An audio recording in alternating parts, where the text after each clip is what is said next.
I would like to call to order this special meeting, February 3rd, 2026, our first budget workshop. Welcome, everybody. Tonight, our goal is to be able to look through our budget books. We will go section by section.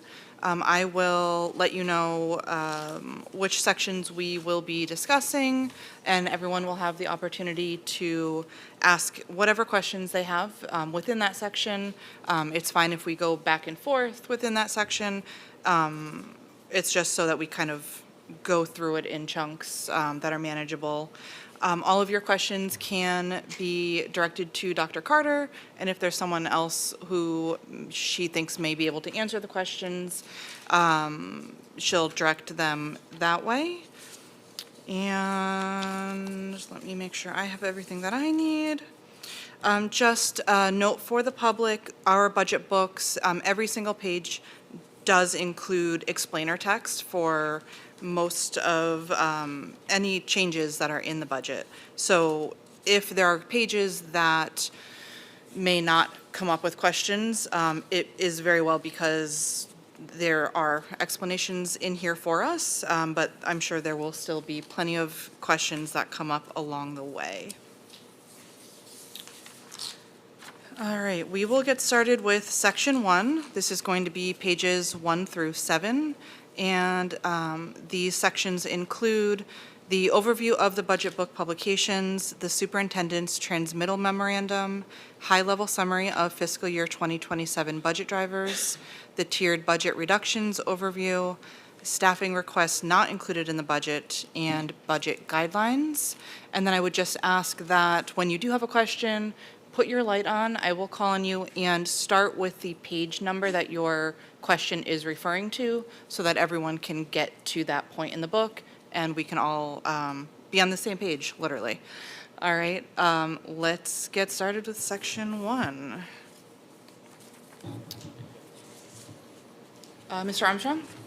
Sure. I believe this was, I know this was discussed at a previous meeting, but just one more time, on page 4, we're adding a literacy interventionist at the middle school and at the high school an English teacher. And then on page 6, there's the positions that are not filled. Could you, and I apologize because I know this was mentioned, but could you just again, why the English and not the other ones? What was the compelling reasons for the English inclusion? So 4 content area teachers were requested for the high school, and that is, of course, due to our increasing enrollment. And as you know, we're slated to grow by another 351, I believe, from now to our peak. And so ideally, we'd be funding all 4 of those positions. But in the end, we just tried to get the budget down as low as we could, and it was agreed upon through the high school principal, through our team, and looking at class sizes and looking at course offerings, which department was in need next in line to be getting the staffing. So the others are needed, and you will definitely see them come back. Those are not just extras. Those are teachers we are and will need. But English was determined to be the one that was the most had the most compelling reasons based on class sizes and offerings and student requests. And to repeat, there's no implication that any of those other positions are not needed. Correct. But it's just those. They're deferred. They're deferred. And I think that's a really good way for a lot of us to think about this budget. It's not that they're not needed. They are needed, but we tried to keep it down. I know 791 sounds interesting as down, but and they are needed, and you will see them again. So these aren't cuts. The list of things that didn't make the budget, many of them aren't what I would call a cut. I would call it a deferred cost to a future year. Thank you. And Mr. Marks? Thank you. I'm on page 4. I'll be here for a little while to ask about clarification for various positions. Can you explain what a behavior analyst is and the differences between that and a behavioral specialist?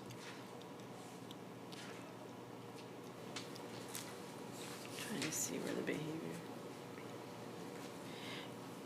I'm going to have Dr. Sanzo speak to that. I'm looking for what you're referring to. Can you grab that, Dr. Sanzo? Sure, I can, Ms. Marks. I believe you're asking about the difference between a BCBA, a board-certified behavior analyst, and a behavior specialist. A key difference between those roles is one is a non-certified position. That's a behavior specialist. BCBA is a highly trained individual that works in responding to special education needs, primarily around behaviors across a variety of different student needs. Behavior specialist, again, a lower cost option that we've added in the past to work related to behavior intervention, more at the tier 1 and tier 2 level, and again, as a non-certified position. Given the needs across the district right now, a BCBA and that level of expertise is needed for next year. Thank you. And then lower on the page where it talks about school safety and security, Dr. Carter, can you maybe explain why that was a priority for you this year and why that was a particular focus? And I guess some of those positions, why you chose to include those, whether it's the compliance coordinator or the custodian floater? Sure. So you'll notice that there's some facilities-related positions, and sometimes people forget that our facilities department is a major critical component to our school safety. And school safety is a broad range of things, including having safe, clean buildings. And so we felt that our custodians across the district were just being stretched too far. PV is a very large building, as you know. We felt we needed more custodial support there. We also, the custodian floater is so that when there are absences, we can fill in those positions and direct that staff to where they need to be. You can imagine that if a district, if somebody calls out sick or we don't have a custodian, a lot is riding on that custodian, making sure that day goes smoothly for kids, for teachers, for visitors, for everyone. So you'll notice that there was, it's not that the other things aren't equally, if not more important. This became our focus this year of what do we need in the facilities area. The ones that are the office clerk, the reason why that is listed under safety is that is not because we have additional secretarial work that needs to be done. It's to cover the time that there is an adult answering phones and being available to kids and parents after school. And so that if something were to happen at an after-school event and the parent is trying to find someone and make a phone call and all those things, we're trying to have more coverage for that time period. The recess monitors, you can probably imagine why that's considered a safety issue. We just feel we need more supervision on our playgrounds. The facilities compliance coordinator, I'll have Ms. Chmurka just give you like a high-level overview of what that person would be doing. Thank you, Dr. Carter. So that position, we're finding there are, more mandates that have been coming along through the state, as you know, for many years, and a lot of them happen in our facilities department. And the level of reporting that we need to do and the level of compliance that we have, and even though, our school projects at this point are complete at the elementary level, there is still a lot of the auditing work that needs to go on and just a lot of state compliance. So to work with me, this would be a position in my department who would work with me closely at just compliance overall, mainly in the facilities department. Thank you. Hope if you guys don't mind, I have like 2 more questions. For the recess monitors, well, 2 more questions on this page, but for recess monitors, I see on page 6 where it talks about staffing requests not included. It says 2 part-time were not included and 3 were. What schools were those 3 at? And I guess what was the justification or the work that went into determining which 3 needed those the most? Sure. So, and this is a common theme that was also true last year. Sometimes we are adding a partial ask and not the full ask. So, for example, last year there were 2 guidance counselors requested at the middle school, but we proposed 1 in the budget, despite the need and the request being for 2. Same thing with the recess monitors. There was an ask for what would probably be 6, I guess, and then we adjusted that and reduced the effort. I know at a minimum, one of them will be at PV because of the size of our recess. And I believe OH would probably be next in line, but the principals know that it's not as robust, but we will sit as a team and figure out where the needs are, which can change from year to year because it's not just the sheer number of kids, which is a major factor in how many adults that you need, but it can also be a situation where in any given year is a certain recess grade level have more paras involved because of the students involved in that. So that will be determined, with Dr. Sanzo and the principals, but it's not the full ask. They would prefer more. I would definitely prefer more adults at recess in general, and really any unstructured time, we could definitely use more adults in our buildings. Yeah, agreed. And then finally, on page 4, for the language arts teacher, I see when you guys project the salary, it comes out to 85,000, and then you look in the salary schedule, and that's, let's say it's a master's degree, it's between a step 8 and 9 for a teacher. So can you maybe talk about how you arrive at those projections and I guess the requirements that you seek when you post jobs? Sure. So we use that master step 8 as a baseline, and you'll see when you go through the budget, you'll see, oh, the reason it's up is because we hired at a higher salary, and sometimes you'll see the reason the budget's down is because we hired at a lower salary. So we choose that as a likely scenario in terms of where we'd be hiring, but you can never know who's actually going to be the successful candidate and who's going to fulfill the position. So that is why you'll see in the budget, sometimes we're fortunate and we can hire staff at a lower cost. Sometimes there's just a really strong teacher candidate that's coming to us with experience, and we make a calculated decision that investment is worth being able to recruit that teacher to our district. But we use the Master Step 8 as just it's basically as a baseline to build the budget. All right, thank you. Any other questions? Mr. Nettles? Yeah, I just have one, Dr. Carter. The special education and pupil services, I mean, that's a big number that came with that. I understand some of it is replacing money that we took out or didn't put in last year. But what's driving like the overall increase in staffing? Is it, the program getting bigger, whatever? Sure.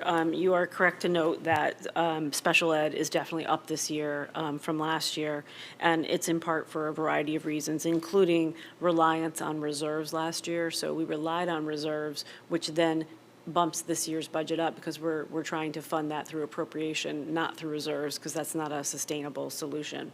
The positions in this area, just for the public to hear, certainly outplacements, as you see, is a significant source of funding, and I believe in my presentation I shared that in this budget there's $4 million alone just for our outplacements.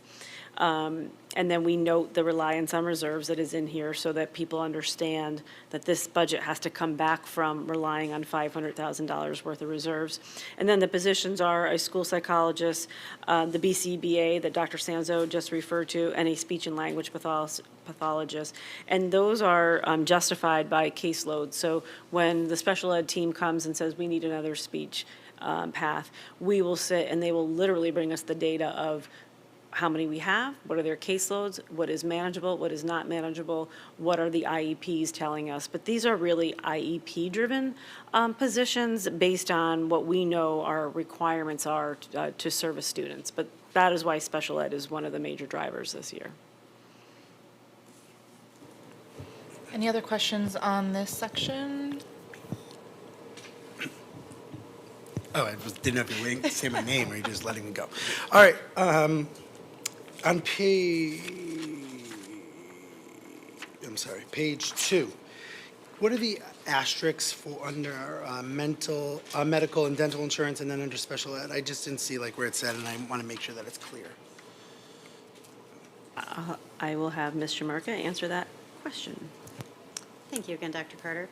What that was that chart came from Dr. Carter's PowerPoint, and what those are, the first asterisk is related to the medical and dental insurance line, and that's making a note that line is inflated partially due to the $470,000 that we increased the budget going into this year for reliance on reserves.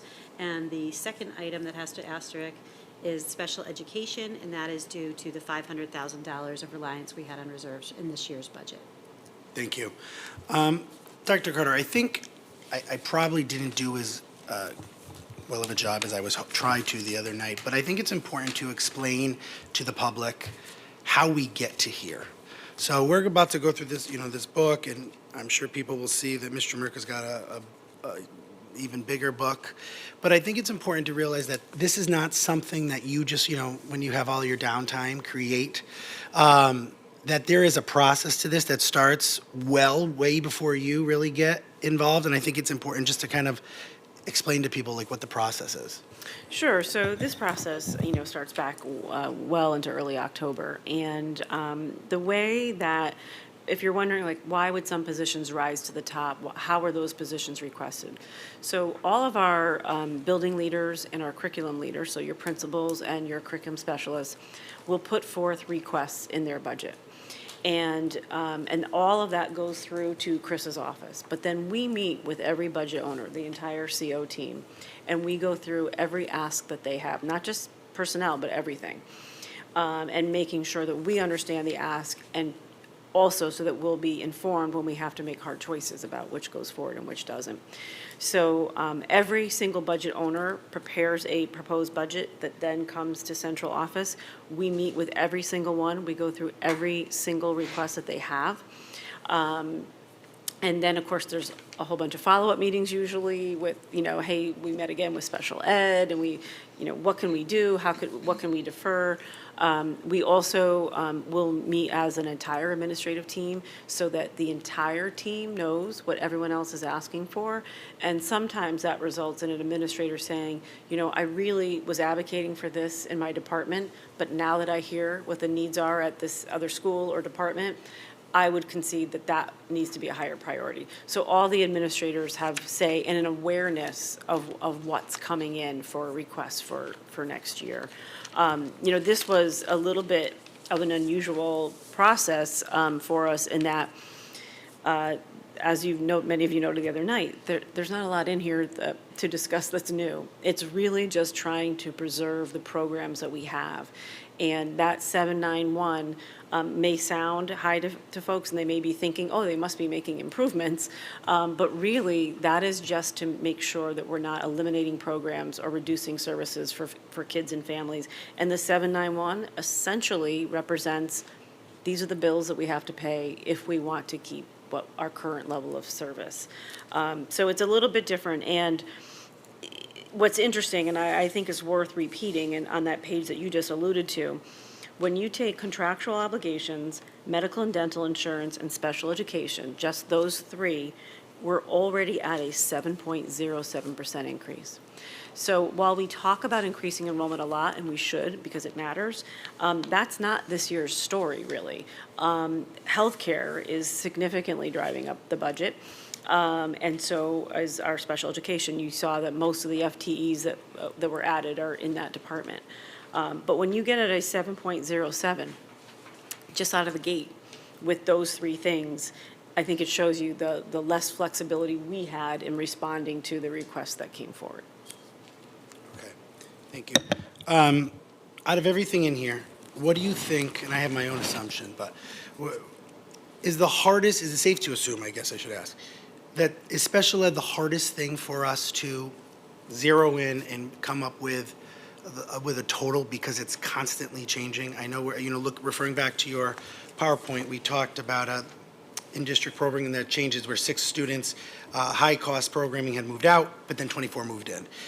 Is it safe to say that special ed is probably our biggest question mark going into every day, probably? Yeah, special ed is our most volatile account, and you've absolutely correctly described it. It's because kids move in and kids move out, and by law, we are required to provide the services that IEPs have.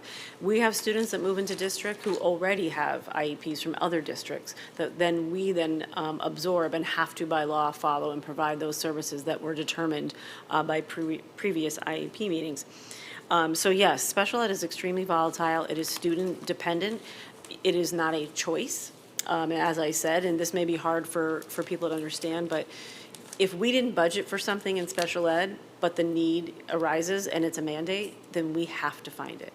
And that's why I said that public education budgets need to be nimble, because you have to respond. And that is also why we recommend having healthy reserves, so that if you have, you could have a student move in that you weren't expecting that has a $400,000 outplacement. Like, that's the kind of swing that can happen. So we need to have healthy reserves for that reason. And then, of course, the other volatility is healthcare, because you just don't know what the usage is going to be. If it's a year where there happens to be, I'll just say, like, a lot of health issues amongst our staff, then you may see claims going up. We've had years where the claims were really good and was not a driver of the budget. But unfortunately, this year, we have the combination of a healthcare increase and needs in special ed that are driving us to this 707.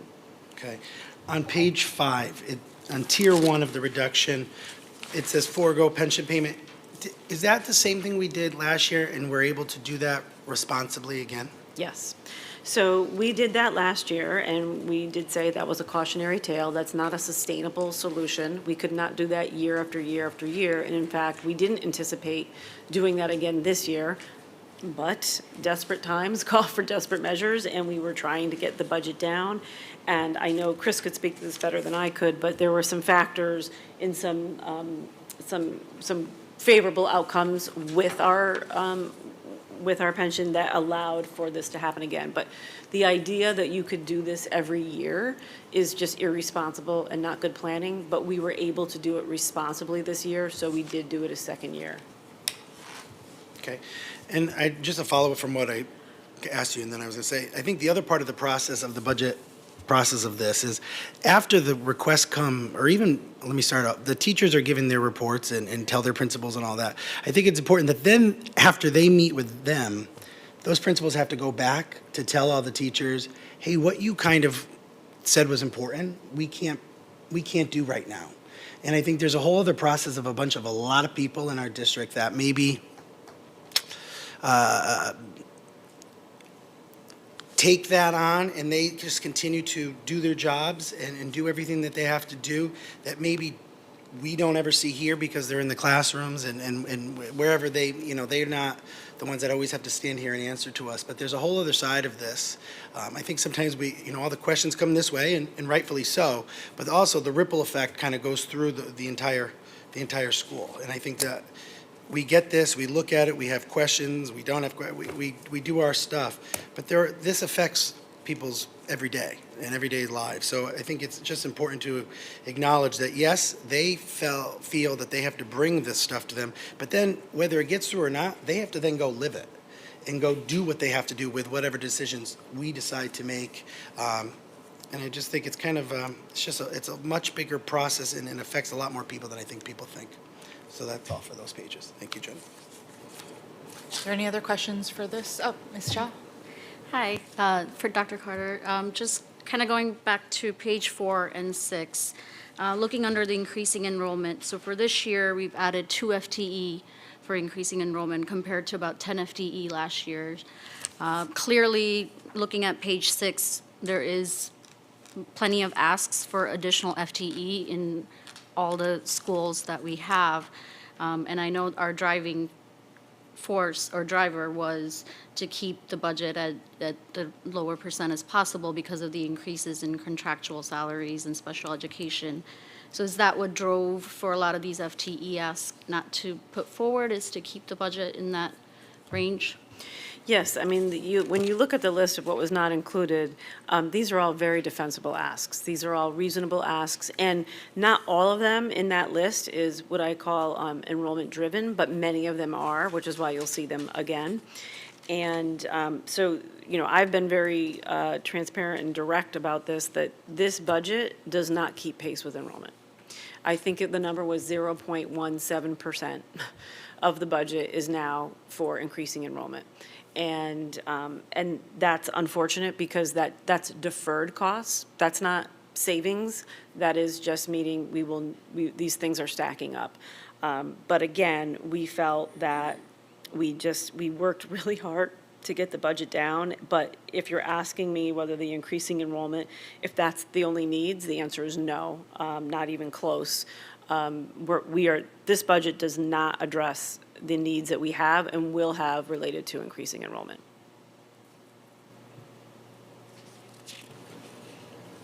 Ms. Yanaway? So, Dr. Carter, you've mentioned we're deferring some positions and deferring some asks. Looking at page 6, there are over 30 positions that were requested and aren't being filled this year. And I know some of what we're looking at in the budget is replacing some of those reserves that we used last year. Just looking forward to the future for subsequent budgets, if we continue deferring these positions, what impact will that have? So if we filled more of these positions this year, would this be in subsequent years, would we see a smaller budget increase? Just out of curiosity. Yeah, absolutely. Whenever we defer costs that we know we're going to have to incur, then we're just sort of the phrase we use to kick the can down the road. So, if you make a choice not to add a new program and you just never add that new program, then that's not deferring, you're just making a decision not to have that resource for our kids and families. But when it's something like the content area teachers at the high school, that will just come back. And, we've tried to be very forward-thinking about not just waiting till the peak year of the high school year and come to you with 40 FTEs in one budget cycle. We've been trying to fold these positions in a way that makes sense based on the needs of that particular department and what we're seeing for student enrollments in those courses. The consequence of not funding these positions is that your staff will end up, our staff at the high school would increasingly just be able to offer graduation requirement classes and not the variety of electives that every high school I know offers and is certainly expected by our students and families. But you would just keep shrinking and shrinking the opportunities for students to take certain classes that we probably all would want them to take, but we would just keep shrinking our resources. And I did want to address, when you said, would our budgets be higher if we defer? Yes, and I think a good example of that, I believe, and correct me if I have the number incorrect, but I believe if we had funded the 597 last year, which was comparably a more modest ask than this year, if that had been funded in full, then this same ask would be 6.45%. Do I have that number right? I think. It's in my PowerPoint.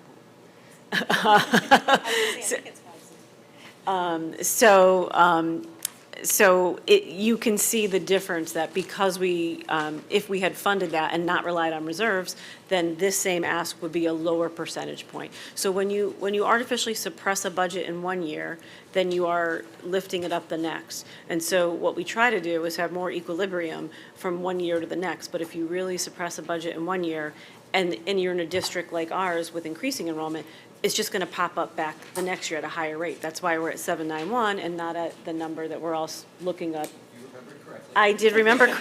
That's a shock. So 645, which I have a feeling sounds more reasonable to a lot of people listening. And that's exactly what this would be if we had fully funded last year's ask of 597. And so just to make sure, like, if this metaphor works, this would be like, you have your car and, we're just going to do the oil change and we're not actually going to address, and we're going to put off basic maintenance until the entire car breaks down and you have to replace it? Let's see. Let me see if I have to think about that metaphor, but I would say this much. The idea of when you're only doing maintenance, right, and you don't have any extra room, then when that big thing happens to your car, you have no resources where to go. You could also use the metaphor, that maybe last year it was like putting things on a credit card. And so eventually you have to pay the bill for the credit card. Now, it may help you get through that moment that you really need that car being fixed and you put it on your card, but that cost isn't going away. And so hopefully I could combine my credit card analysis and your car analysis like into one metaphor. But that is the idea, is that when you put things on a credit card, it doesn't go away. It will still be there. And really, I do consider this budget to be, we talk about it being a proposed budget because usually you're proposing things, but really, this is really basically a description of the bills we need to pay if we want to keep our services where they are. Ms. Manili? Hi, thank you. On page 6, the staffing request not included, Dr. Carter, could you explain the difference between a coach, an interventionist, and a specialist support staff person? And like, what would the financial implications be of each one of those? Because they were not put into your budget this time, but we are asking, we are getting an interventionist, hopefully, and a language arts teacher. Now, so an interventionist looks like they're the same pay or Master's 8 as a teacher, but how about a coach or a specialist support person, classroom support at PV? There's 2.5 of those. Sure. So a coach and an interventionist are both certified teachers. And a coach is someone who works with our teachers to make sure that they're getting the professional development that they need to be able to execute their work with kids in the best way that they can. So a coach is someone who works with adults on curriculum, on strategies for teaching. They're embedded in the classroom. They might be modeling lessons. They're working in the building to help our teachers. And our veteran teachers benefit, but of course with new teachers, that's also an area that we target our coaching support. So coaches, when people hear the word coach, it's a very common term in education. And so if you looked across the state, you'd see lots of school districts that have coaches, but that's what they're called when they are working directly with teachers in a non-evaluative way, helping them be better at their craft. And then an interventionist is the opposite in terms of a coach is supporting adults, which then in turn helps kids, but an interventionist is working directly with students who may be struggling in either math or literacy, and that is what an interventionist does. And I believe there was a request for 2 at the middle school, and we moved 1 forward, but they certainly could use more. And this goes back to Mr. Mackey's point, which is the interventionists, when their caseloads become unmanageable, it's not good for kids, it's not good for the interventionists. And so as the needs rise in our district, and I think that is something, because of our unique situation, we're constantly talking about increasing enrollment. But there is something that isn't directly tied to enrollment necessarily, but it's increasing student needs and the intensity of student needs. So you could have some expenses, if you want to say it that way, that may come with just the significant needs of some students that's not related to growing, but it's related to the needs of this student or students are so great that we need more resources to address that. And I believe, I thought, if I heard you correctly, I think you were asking about the classroom support specialists. Those are non-certified positions that are supporting K and 1, I believe, right now, in our buildings. They had asked for more. We've funded some of them. We have some, and to Mr. Mackey's point, if you ask teachers about what it means to have extra support in the classroom, especially at K1, that it is a significant help to teachers and students. And so those are non-certified positions. Thank you. Any other questions on this section? Mr. Mackey, did you have an additional? Okay. I did, if I can add a metaphor to the table. I am seeing the staffing request not included in the budget as really a logjam. And last year's requests were almost half of this in dollar amount. I think it was 1.2 or 1.3 million. And so we're really trickling these really necessary positions through this logjam, and it's only getting bigger and more problematic, and it's going to affect our students even more. Is that one accurate? Yes. We'll add maybe the car was facing a log jam in the road. No. Yes, but you're right. In terms of, we're just stacking up these costs and then we're deferring these costs.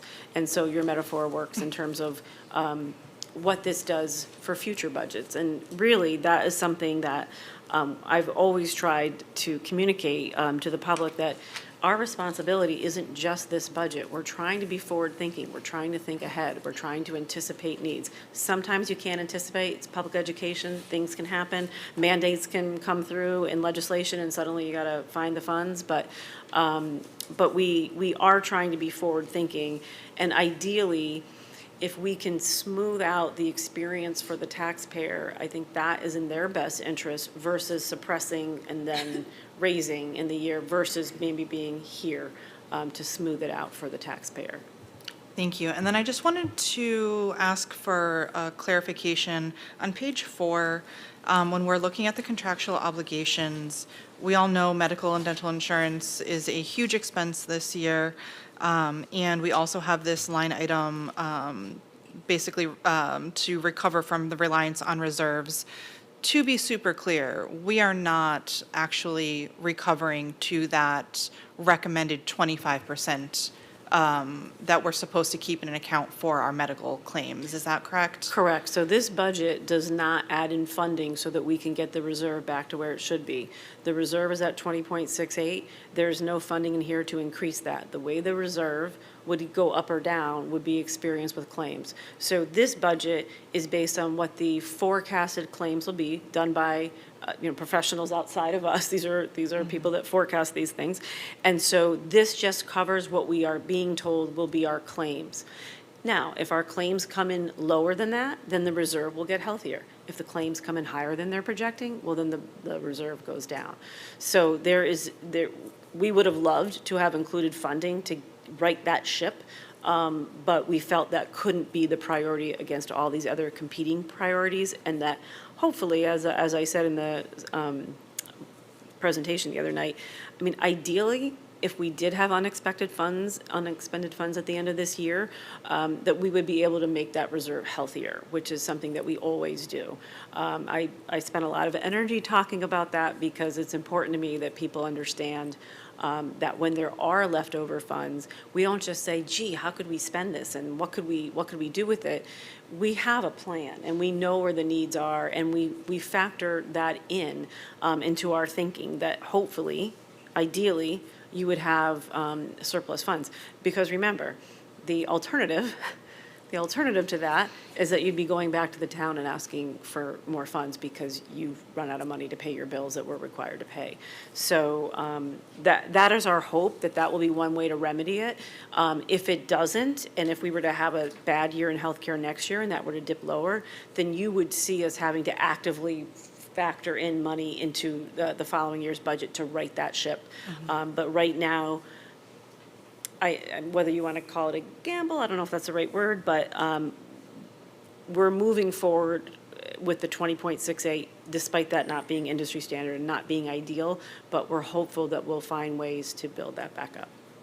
Thank you. Yeah, I just wanted to make sure we were real clear, just because there is that line item, it is not actually bringing us back up to a point where we need to be. Thank you. All right. Is everyone, Mr. Marks. Do you have a specific number or, I guess, dollar amount at which we would be able to replenish the health reserve back to the recommended industry standard?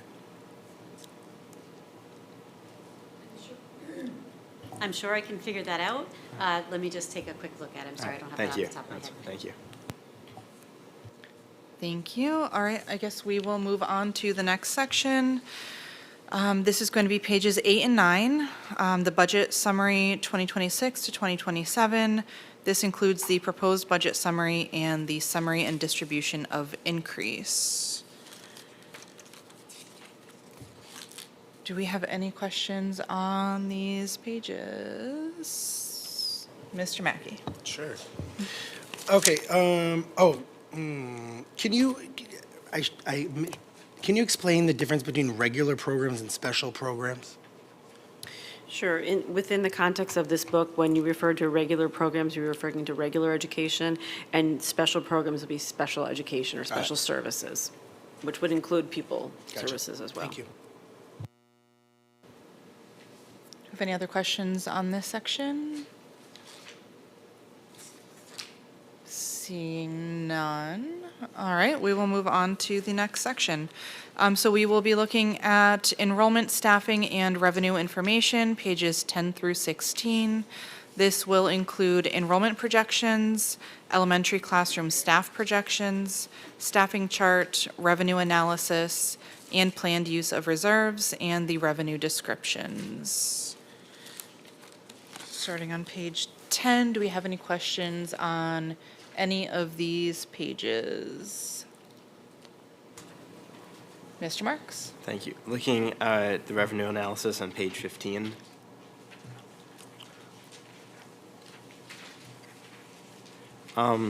So for the South Windsor High School parking fees, I know we collect, I think it's a $100 fee from students to be able to park in our schools. What is the parking fee used for when we collect it? We offset the funds collected against our regular transportation budget. Thank you. And then when we project it, I see it fluctuates every year. I assume we have the same number of spots and the same number of money we're charging. So I guess what's the reason behind the fluctuation? So I know over the years, they have also moved the parking around a little bit, but I also do think it depends on, I think there are certain times of the year that certain students get their licenses, and so some of that can fluctuate throughout the year, and also I think the parking spaces, how they've changed. Okay, thank you. And then looking at federal grants, I mean, obviously, you know, federal dollars are extremely volatile right now, and will increasingly be volatile over the next couple of years. So, Dr. Carter, can you maybe just explain, I guess, our federal revenue and federal grants and the forecast for the future of how that may look, how it does look? Yes, so for the public, there is a page, revenue analysis, that will show you all of the grants that we receive. And our largest one is special education grant. That's a federal grant. And that's the $1.1 million that comes from the federal government. And then you'll see a variety of other much smaller grants like Perkins and the title grants. There's a difference, and sometimes people think that grants mean that we're applying for them. These are not competitive grants. These are entitlement grants. So your title grants, there's a formula based on them, based on the number of students, based on your demographics, that determines that amount. So it's not that we, I know someone wanted to give us credit, I think at one point, for having sought these out, and we really can't take credit for that. These are entitlement grants that come our way. To your question about the volatility, certainly, every superintendent is paying close attention to what grants could go away from the federal government. Right now, we feel confident that these will come through for the budget for next year. But of course, we're all listening and paying attention and hoping, especially around special education, that grant will not be compromised. Okay, thank you. And then finally, for the planned use reserves, obviously it's a zero for healthcare, but for the 107,000 we're using for special education, is that to make up for costs in the budget, or can you explain what we're using that money for?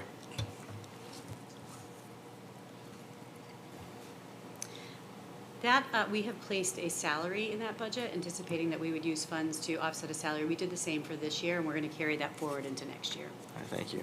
And I guess my last comment is I remember in my first year on the board in 2024, we were very proud, rightfully so, that we weren't relying on reserves at all in the budget. And as you can see in the budget book, it says 0 and 0. So it's disappointing. The town council and our town leaders have put us in a position to be using those reserves again. And hopefully we can change that in the next couple of years. But yeah, that's all I have. Thank you. Thank you, Mr. Marks. Ms. Shaw? Hi. Just question on page 11 about the elementary classroom staff projections. So when we look at the actual enrollment versus staffing as of October 1, 2025, I'm doing simple math here, but we're looking at from 1 to 20 for teacher to student ratio, whereas in projected enrollment for 2026 to 2027, we're looking at a staffing ratio of now 1 to 21. So what drove that change in number?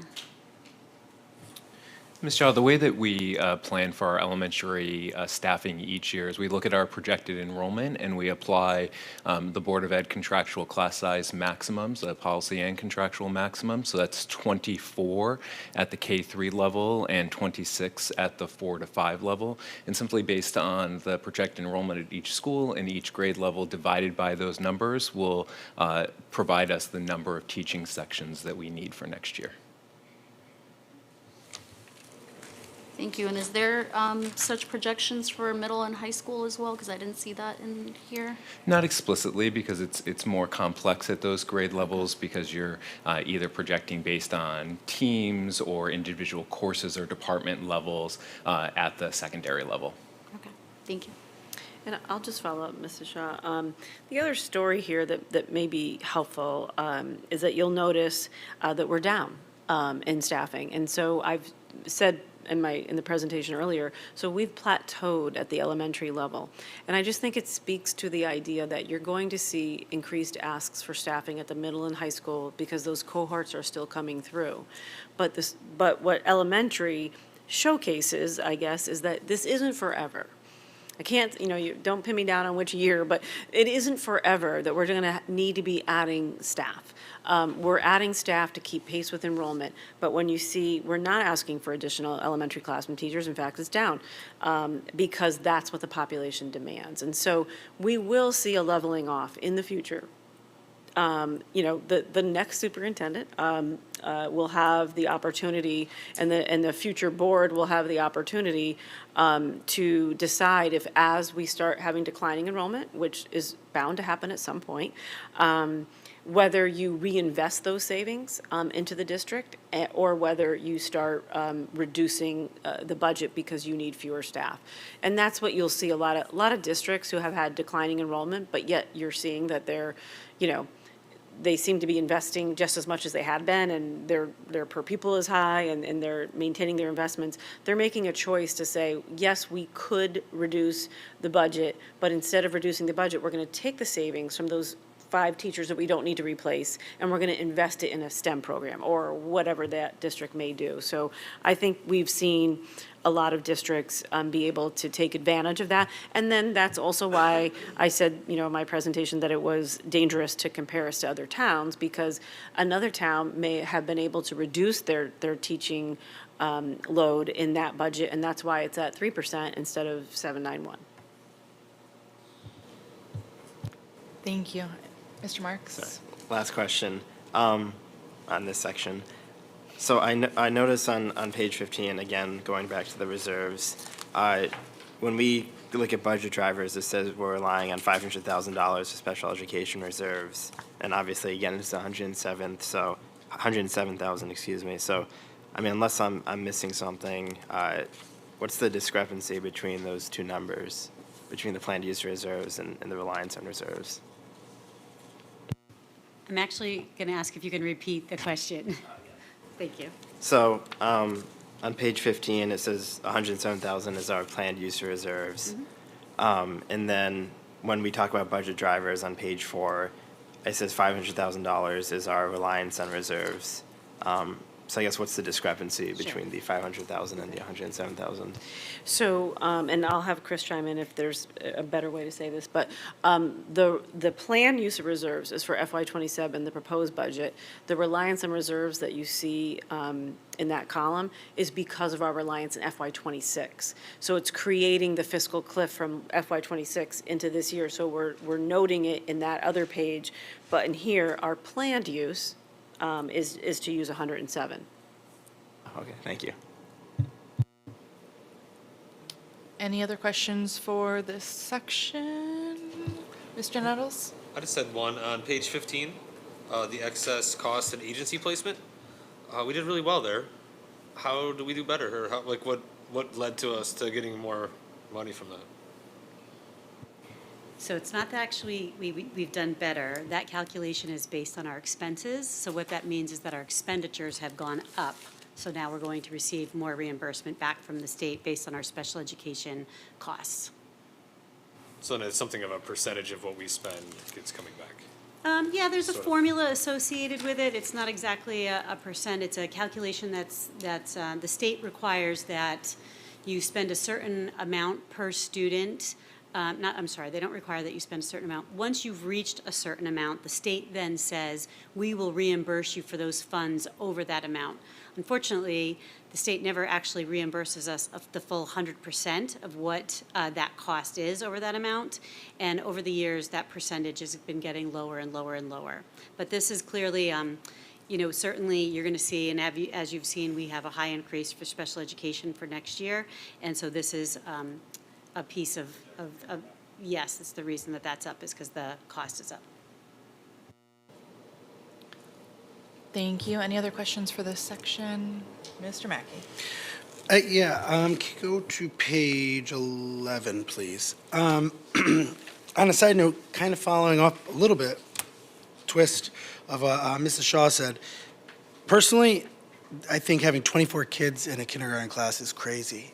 I know that's probably not what anybody wants to hear because that would mean we need more teachers, but you try getting 24 kindergartners in a line, and there's a reason I teach middle school. Just something maybe we need to look at in the future once that starts going down, because there's somebody at home watching this that's a kindergarten teacher going, please. When we are looking, and I know the teachers are down, if let's just say Eli Terry needed a teacher and Orchard Hill had somebody, and again, as a teacher, I hate saying this, but would we move a teacher over rather than find somewhere or cram those kids in somewhere at one school because we don't want to, that is a bad choice of words, but like displace that teacher or move them? Do we do that? Well, we try to do it over the summer. Yeah, So, yeah. So if we know that we're overstaffed, and again, with registrations, things can change over the summer. And if we determine that we anticipate being overstaffed at Orchard Hill and understaffed at Eli Terry, then we would be making a transfer of a teacher from Orchard Hill to Eli Terry. So when we look at the broad look of all of our classrooms and where the teachers are needed, and if there's excess in one school and a need in another, then we're going to balance that out. We're not going to just keep the same level of staffing if it's not warranted. It is tricky trying to watch this. I'm sure you know as a teacher, a lot can happen over the summer.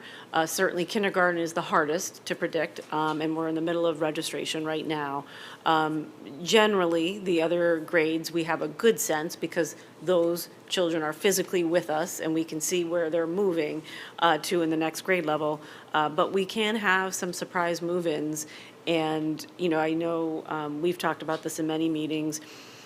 People want to say, well, if you've added 20 kids, then you add one teacher. It depends where the 20 kids were added.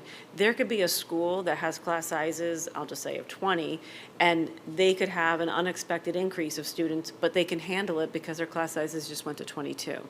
Whereas another school could just have one kid move in, but that tips the maximum. And then once we tip the maximum, then we add a teacher. So it is something that we really have to we track all summer. Dr. Sanzo spends a lot of time just monitoring enrollment, monitoring where we are, looking at where the staffing is. But yes, we've done it many times that staff has to move in terms of where the students are. Okay. And so, again, still on page 11. Under Pleasant Valley, it says 33 total teachers.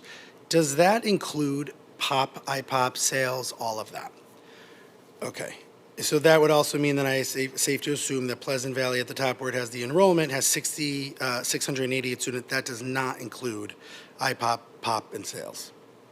Does not. Okay. So if you allow me to kind of think back a little bit back to page 6 where we talked about what we aren't putting in. And this is, I want to make sure this is not me asking to put something in the budget. This is me for advocating for Pleasant Valley as a parent, as somebody here that has been looking at this. I hope it doesn't come across as I'm trying to, demand that we do something here. But I do think for someone who's advocating for the importance that we are doing this. If it's our biggest elementary school. Compared to our smallest elementary school, there's an additional, and I did the math here somewhere, 237 students more at Pleasant Valley. But what we also kind of just learned is that doesn't include POP, which has, I won't make anybody guess exactly the numbers, but I know there's a morning and afternoon. It's great. My kids have all gone to it, including the teachers, which I'm going to assume is staff or maybe 100 more kids. That is not even shown on this. So what we're also asking is our administrators there to manage, supervise, and be present to more than this shows. And I think it's just important to advocate for the amount of work. And this is not me trying to say that anything against all the other elementary schools that have exactly what they might need or that what they're requesting. It's not taking anything away from them, or saying that the people at Pleasant Valley aren't doing enough.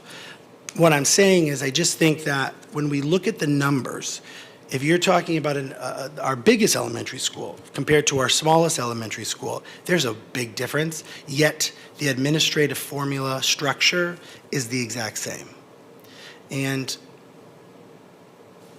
if you had to be that person, which school would you prefer to be at?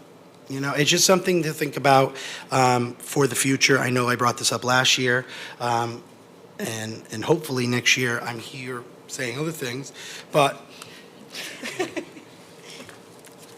that's all. Well, Mr. Mackey, I'll just say that I agree with everything you just said. This position did not move forward because we didn't think it was a legitimate ask.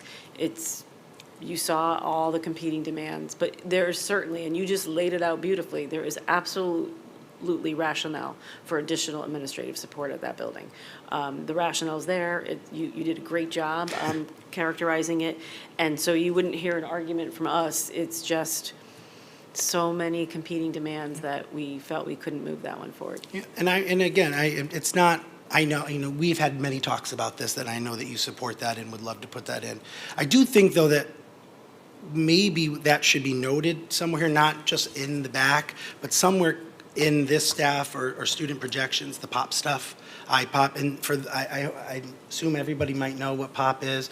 I won't go over it myself, but I just think that might be helpful, because I think this doesn't paint the full picture. At least it didn't in my brain, and maybe for other people it does. But when I look at that, it goes, oh, PV has 688 kids. You walk into PV, there's more than 688 kids. And there's more than just the 33 teachers there.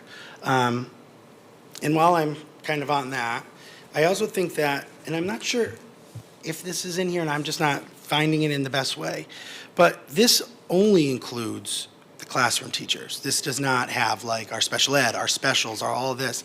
I do think at some point, and this isn't maybe a budget, well, maybe it is, I'd be really interested to see the totals of each school and how many teachers are there. I am a specials teacher, and sometimes we're forgotten. All the time we're forgotten, except in South Windsor. That I'd like to see that somewhere in here. Maybe it's on a separate page. I'm not saying it has to ruin our nice thing here. But I do think it'd be important to see, like, how many total staff does Eli Terry have? Does Orchard Hill have? PRS? I mean, if somebody said to me, how many teachers are at your high school? I don't know. I don't know the answer to that. I know Rich could probably give it to me pretty quickly, but I saw that. But I just think that could be somewhere that we could find it. I know you're always saying, like, just ask. I guess this is my ask. Well, I think it's a great idea that we could add preschool to this page. I will tell you, though, that the difference between preschool and the other programs is that those kids age in. So our October 1 enrollment will be smaller than our June enrollment. So that's why we can do the snapshot, which I think is fine. But you just have to remember that's a rolling thing, and so the numbers change as the year goes on. But I think we could keep a line in here for preschool, and that would just show the number of staff members, the classrooms that we have, and the number of staff members that we have. And I agree with you, because it is misleading that Pleasant Valley is certainly bigger than 688 kids, and the POP program does bring a lot of responsibilities. Now, we have other special education administrators that support that program. And then, to your point, when you raise the issue around specials teachers, that is probably a great example of the question you asked earlier. So you might think, well, Pleasant Valley has X number of classrooms, and I'll just say Eli Terry has Y. And so Eli Terry has fewer classrooms. So does that art teacher at PV and the art teacher at Eli Terry, the sections would be dramatically different. So in order to have things be equitable, we look at ways that we can use our staff. We have PRS specials teachers that comes over to Pleasant Valley to supplement the specials program there. And then we also have Eli Terry staff that are now supporting the preschool program that we launched at the high school, and they're going up at the end of their day to support that program, to bring some enrichment to that program. So we do look at ways of how to stretch the staff in different directions, because each building is going to have a different demand. Yeah, and I will say that my middle son does have all the specials from PRS, and I do think PV does a really good job of still making them feel a part of it. And if you ask my sons, they'll, who do you have? Who do you? I think it can be a difficult thing for teachers. I mean, when I first got hired, I had to go from the middle school to the high school. The benefit is I didn't have duties, but I also had to not have a home, and that can sometimes not always be the best. And just, I really think kind of goes off of a little bit what Mr. Nettles brought up earlier about special ed and the funds and kind of everything we've been talking about special ed. POP is such an important, I hope one day that we get a presentation from special ed and they can talk about POP, because I happened to be just a few weeks ago talking about POP because my last son had to do his interview, or I'm not sure what it's called. What is it called?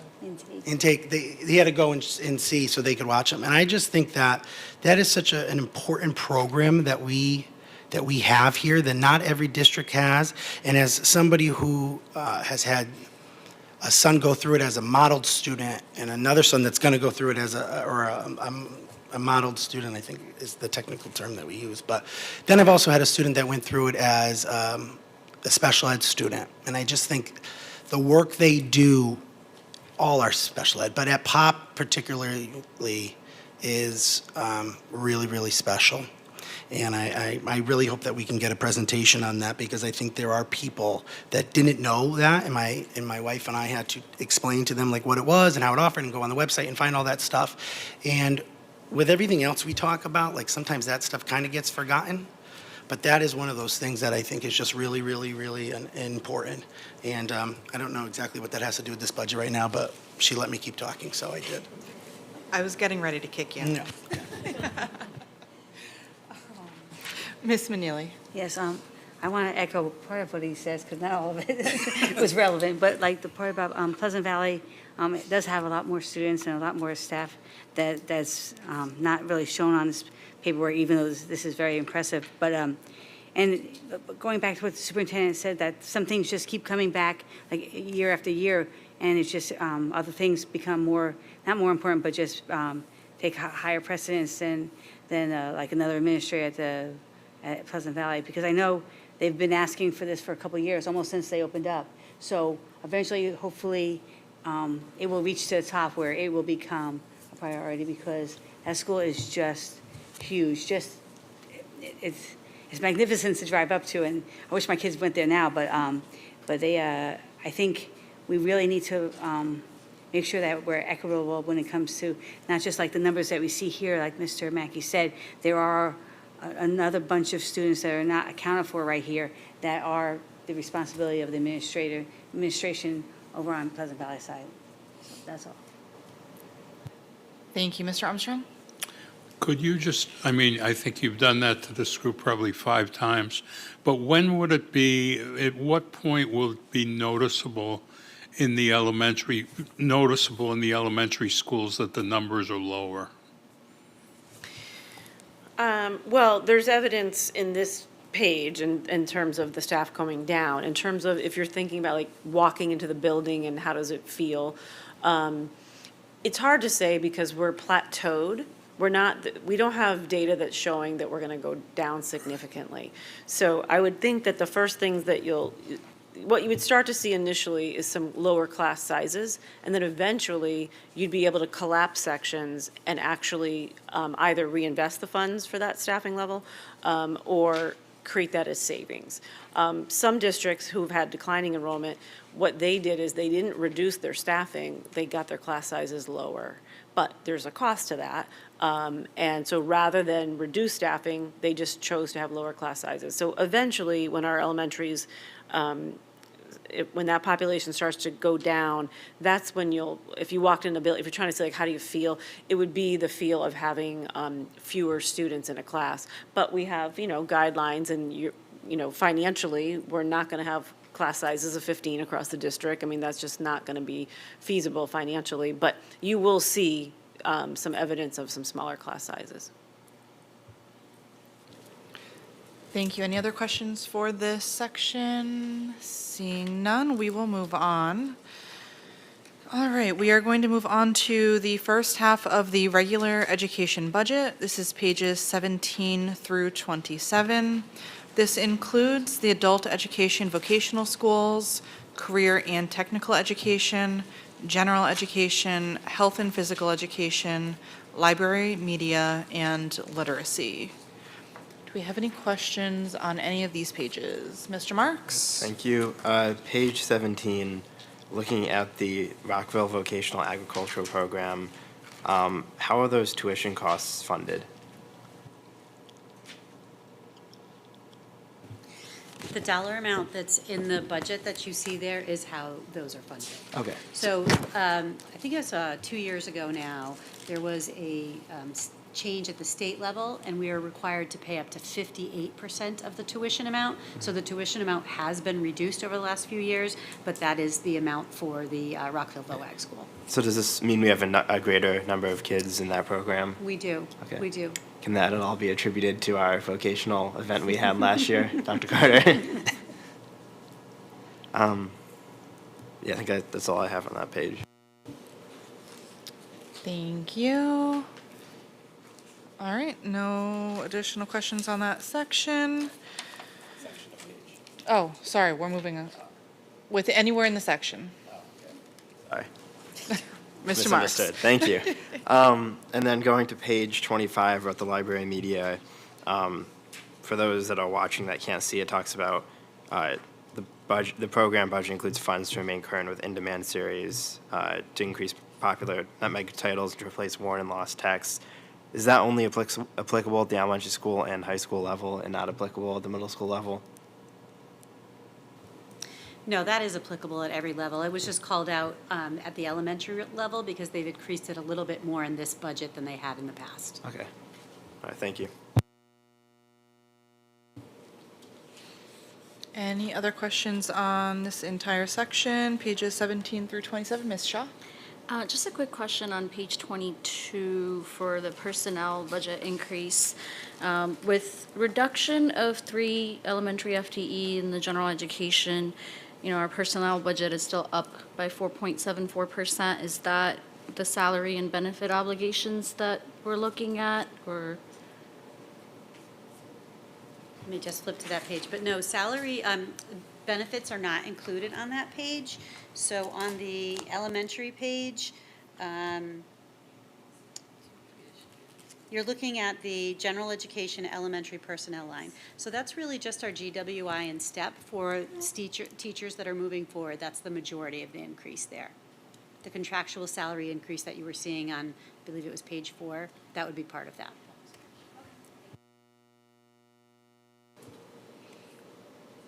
Any other questions? All right, moving on to the second half of the regular education budget. This is pages 29 through 39. This includes mathematics, music, science and elementary STEM, social studies, visual arts, world languages, and multilingual learners.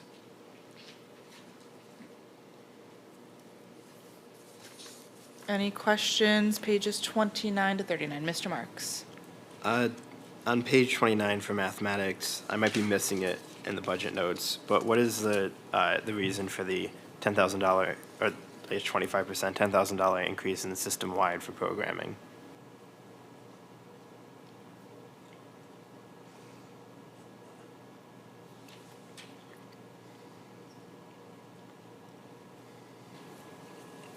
Mr. Marks, can you tell me where to look for that? Sorry, I can't see it either. Oh, sorry, page 30, it says system-wide under program.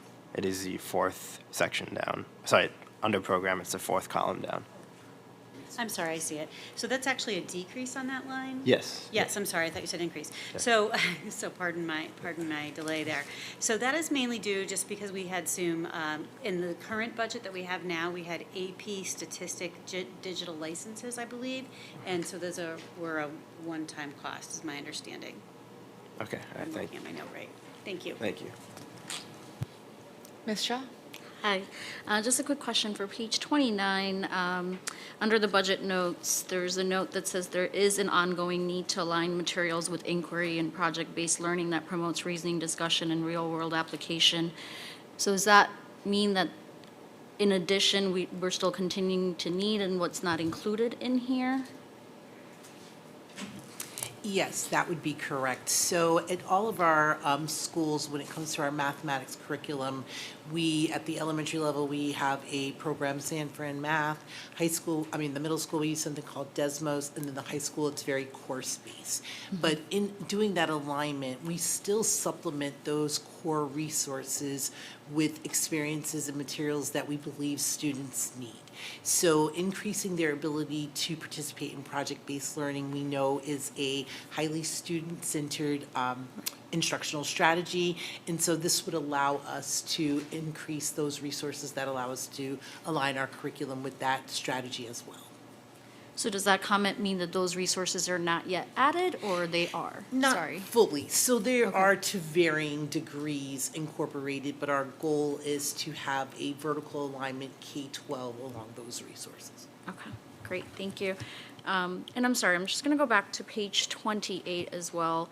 For the literacy program, there was 2 addition for TE literacy interventionist and high school language art teachers. How will these positions reduce the intervention wait list or improve early grade reading benchmarks at our schools? So that particular interventionist is for the middle school.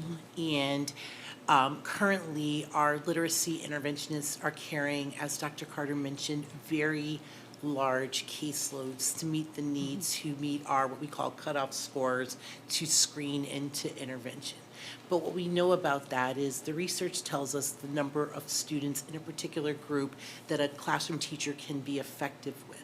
So for example, a tier 2 group might be anywhere from 3 to 5 kiddos per small group, and then a tier 3 group might be 1 to 2. Well, in some cases, to meet the need, we have some groups that have 7, even 8 students, and we just know that that's not effective practice. Even our tier 3 students who require the most intense intervention, we have some of those groups have 3 or 4 students. And so you might say, well, 3 or 4 students in a group, how could that be a big deal? Well, sometimes the range of need in that group can be so great that it's very difficult to make sure you're meeting their needs to the fullest of what their need is and what we'd like to do to increase their success in their regular ed classroom. Right, great. Thank you for explaining that. Mr. Marks? I guess 2 last questions. On page 31, where it talks about the movement of a teacher previously budgeted in career and technical education to in the music budget, do you maybe explain the reasoning and the process that goes behind moving a teacher from a certain part of the budget to another? Is it the responsibilities change, or the responsibilities better align with another program, I guess? Dr. Sanzo may be able to clarify this a little bit more, but just from the budget standpoint, last year when we were building the budget, it was anticipated that there was going to be an additional need for an encore teacher at the middle school, and at the time, we were anticipating that it might be in the particular area that we put it in, and later it ended up being in the music department, and so it was just transferred. But Dr. Sanzo can certainly add to that. All right. Perfect, thank you. Thank you. And then on page 39, where it mentions that there was a reduction of 0.5 FTE multilingual tutor in the elementary school budget.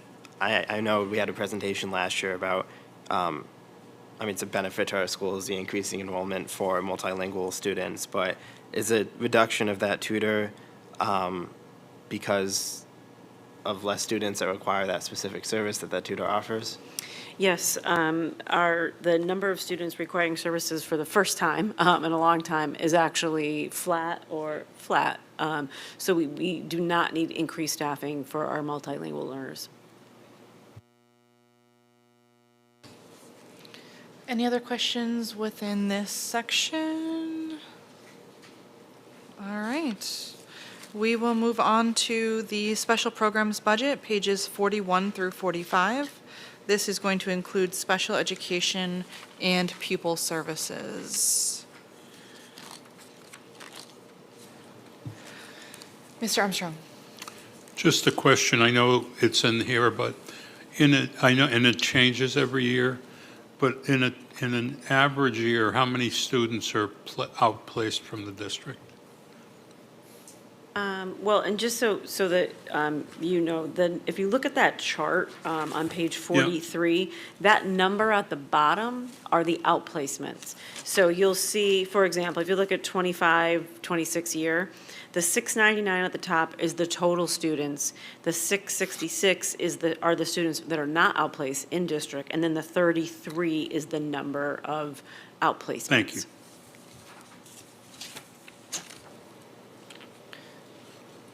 Mr. Armstrong, did you have another question? Just wanted to make sure. Any other questions on this section? Mr. Mackey?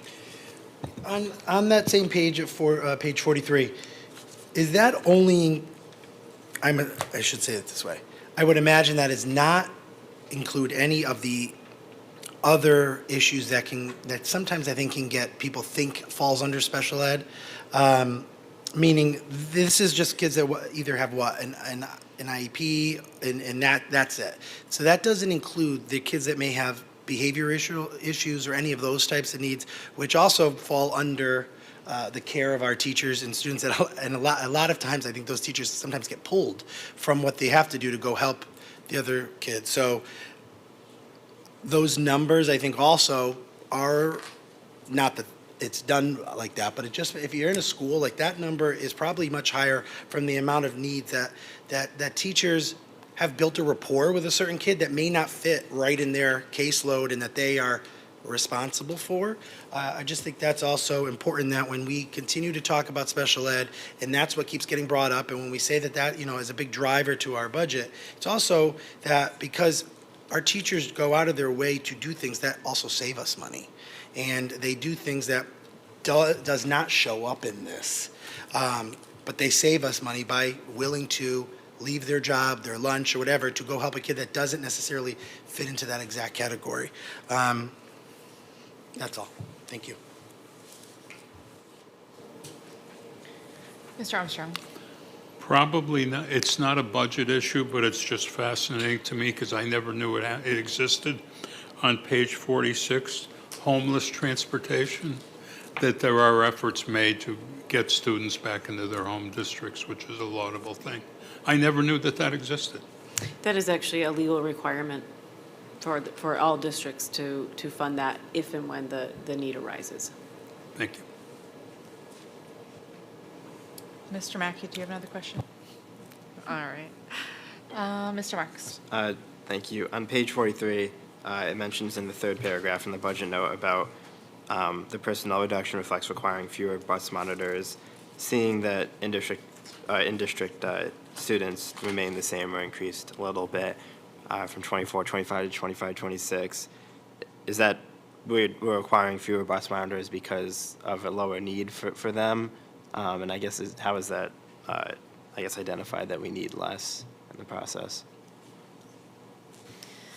So this is only specific to the special education transportation, and it is based on the student need. So the population that they currently have, they felt like compared to the budget that they built for this year, they will need fewer monitors for those students for next year. Thank you.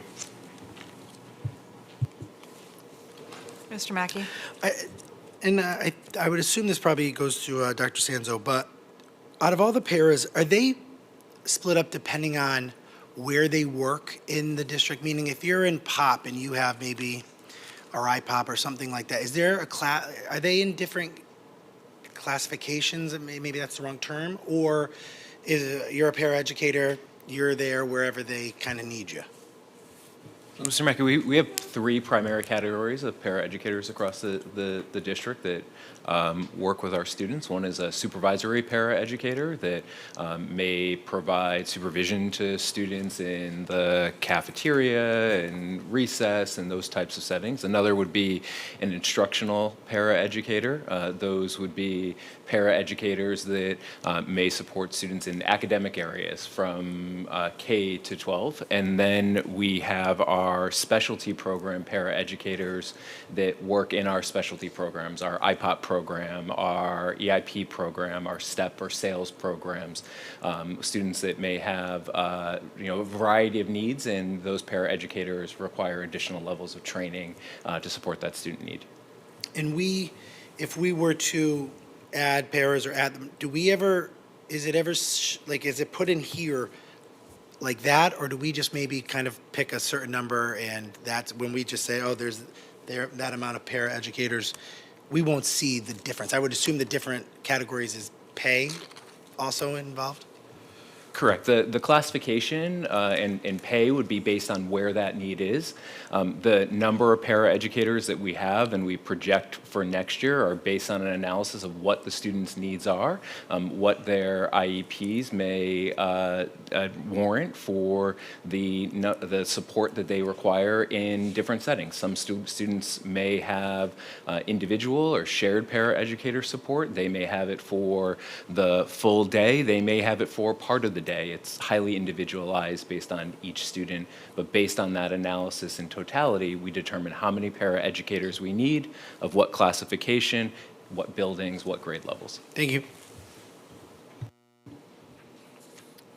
Thank you. I think we will move on to the next section, and we will move on to student services budget, pages 47 through 55. This includes athletics, gifted and talented, school counseling, student activities, and transportation.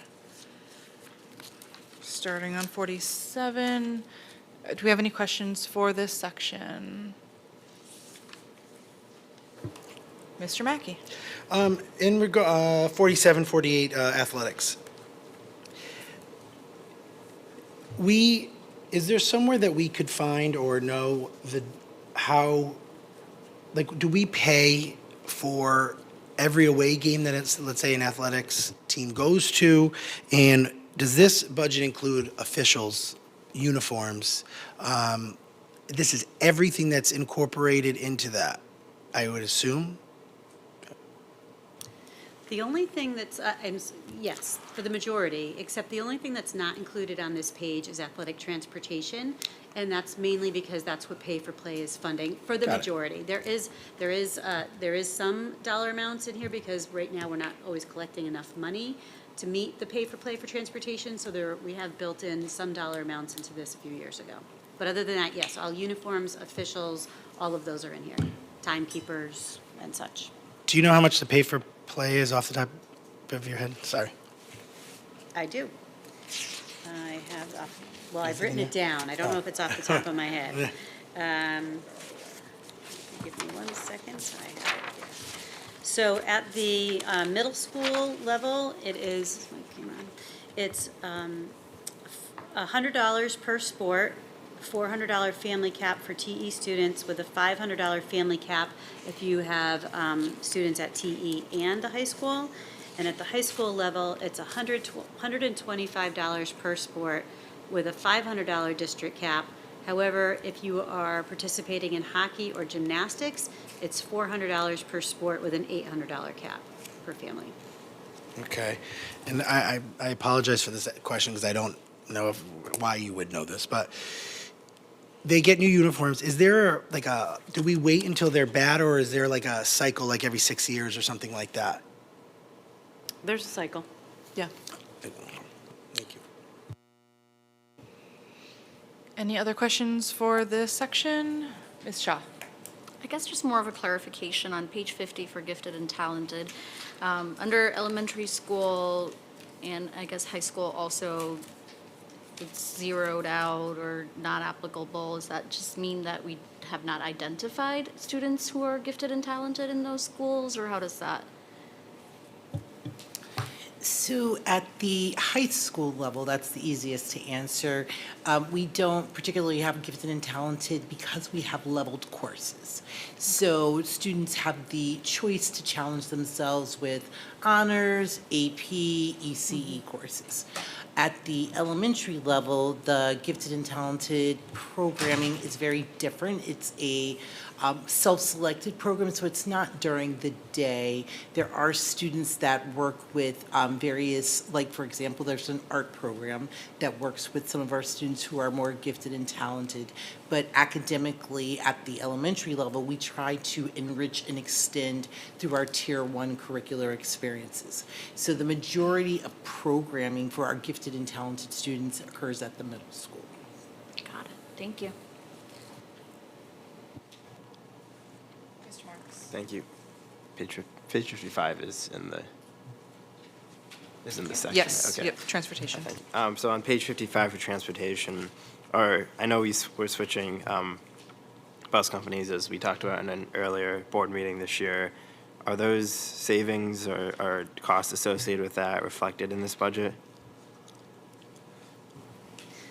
Yes, they are. And that's, you will see that the increase associated on each line is the increase that has been provided by our new carrier. Okay, thank you. I knew it. Mr. Mackey? When does that technically start? Like, for our summer things, will that start like July 1st? Our new bus company will be starting? Yes, July 1st. All right, we will move on to the district operations and staff services budget, pages 57 through 71. This includes business services, central services, facilities, energy utilities, facilities building operations, facilities building maintenance, building and site project list, recommended capital projects list, technology support services, and staff services. And that is 57 through 71. Do we have any questions for this section? Ms. Meneely? And not really a question, but on page 62, when it talks about the electricity, and we always make a joke about, like, let's keep the lights on. Well, there has been quite an increase in electricity across the district. I just wanted to make that note, just because our own electricity bills go up, as do the schools. And we can't do anything about It's it. costing a little more to keep the lights on. We have to, yeah, we have to pay that, too. Mr. Marks? Also, on that same section about electricity rates, how long does the PV energy efficient building credit last for? And is that only, I guess, applicable or existing for a certain amount of time after a school is built? So that credit was able to cover or span almost 2 years. It was a total of about $250,000, and it will end this year. So at least half of this increase that you're seeing is because we've been budgeting zero for the PV building for the last 2 years, and it will come online into our operating budget next year. Okay, thank you. And then I think it might have been last year, but we had a presentation about, I guess, the savings that our solar panels on our schools provide. Is that included anywhere in this budget, or?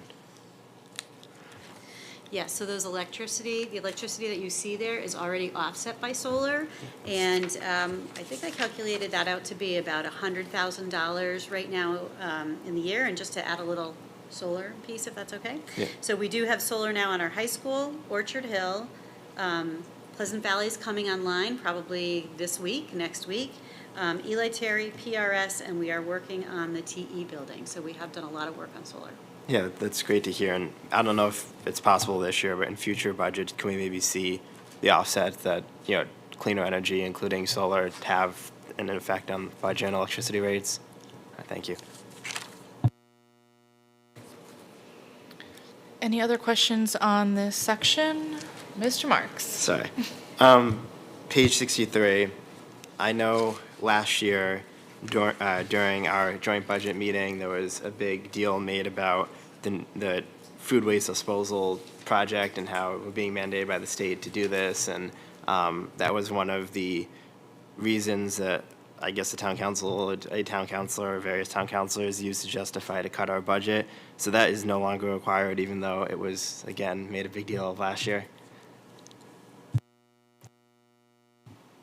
Yes, that is the case. So when it came out last year, school districts were told that we were going to have to do this, and many are. However, what they didn't provide at the time was a formula. So we were using a formula we were looking at, as business managers, we were looking across the state, many were looking at how Massachusetts were using their formula. And as the CASBO group, we sort of adopted that and started to use that as our calculation. However, I guess gratefully so, perhaps, or not gratefully so, depending on how you look at it, the state did create their own formula just this year, and when they provided it, we were not included on that list at this time. I do know, however, that there has been, at least we're hearing through the CASBO grapevine, that there are some talks that the state has realized that there aren't very many school districts that are going to be required to do this now, so they may revisit it. And is that this legislative year? I'm not sure if it'll actually make this legislative year, but they are talking about it to try to get it into this legislative year. All right, and even though we don't necessarily fund it, is that still a practice we do in our schools, is food waste disposal? So recycling is a requirement in certain aspects, and I know that we certainly we follow any law that we need to when it comes to recycling. Okay, all right, thank you. How we doing, everybody? Any other questions for this section? I can't even see your light. I figured it was on, though. Page 67, Phase 2, add the 50 lockers. Is that like a whole new set, or is that that's not a replacement? And where do we put 50 new lockers? So that's part of the phase-in because of the increasing enrollment. Okay. So we've been phasing in lockers over Gotcha. time. Okay. Does the high school already have bottle filler stations? That we do? Yes. Okay. Mr. Merca, you and I and Mr. Marks and Mr. Nells have the pleasure of being on capital projects, and I see that this, I don't know if it was always in here, but I thought it stood out this year.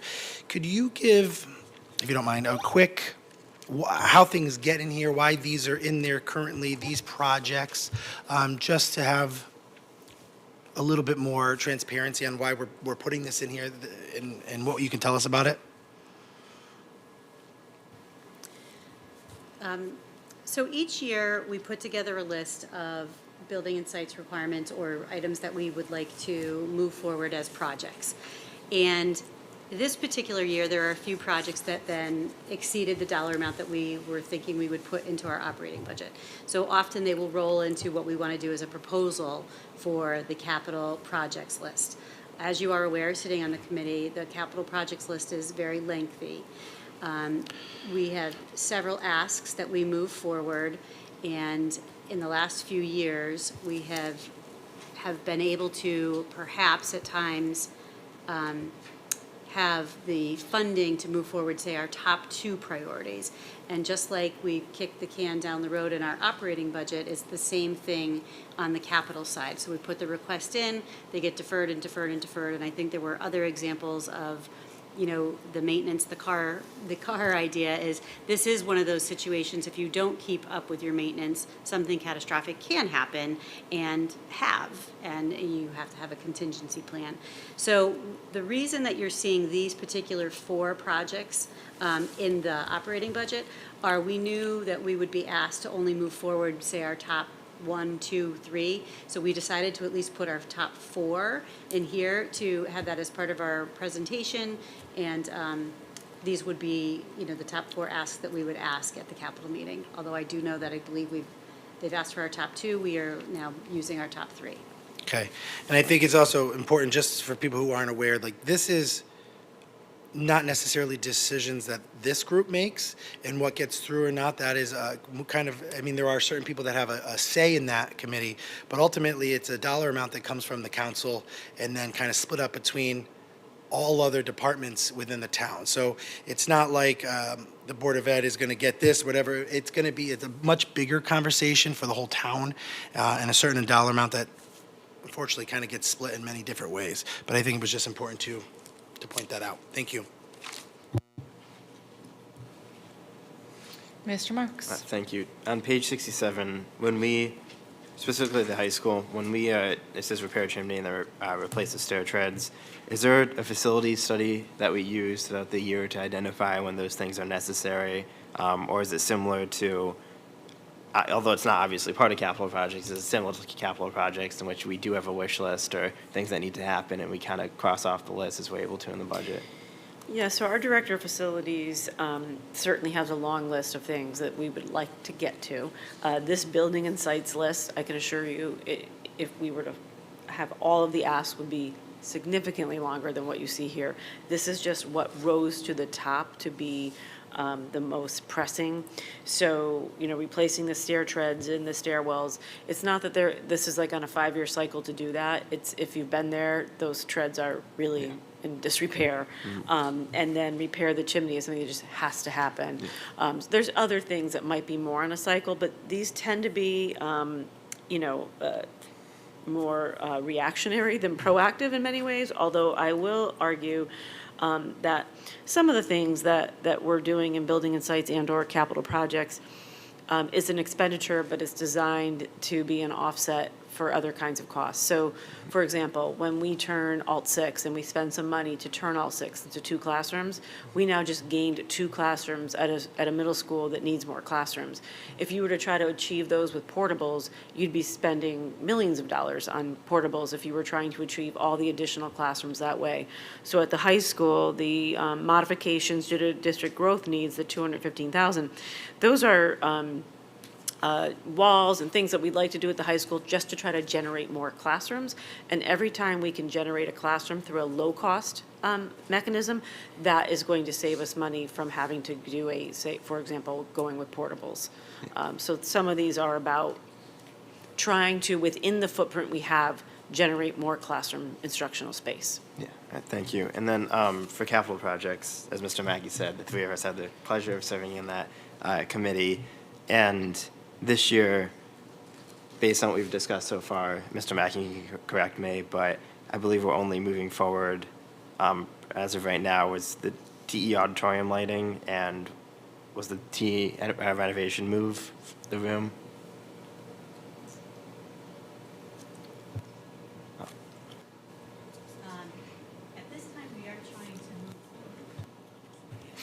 At this time, we are trying to move forward 3 items, which is the TE auditorium and sound, the high school auditorium lighting and sound, and the high school classroom modifications that Dr. Carter just spoke of.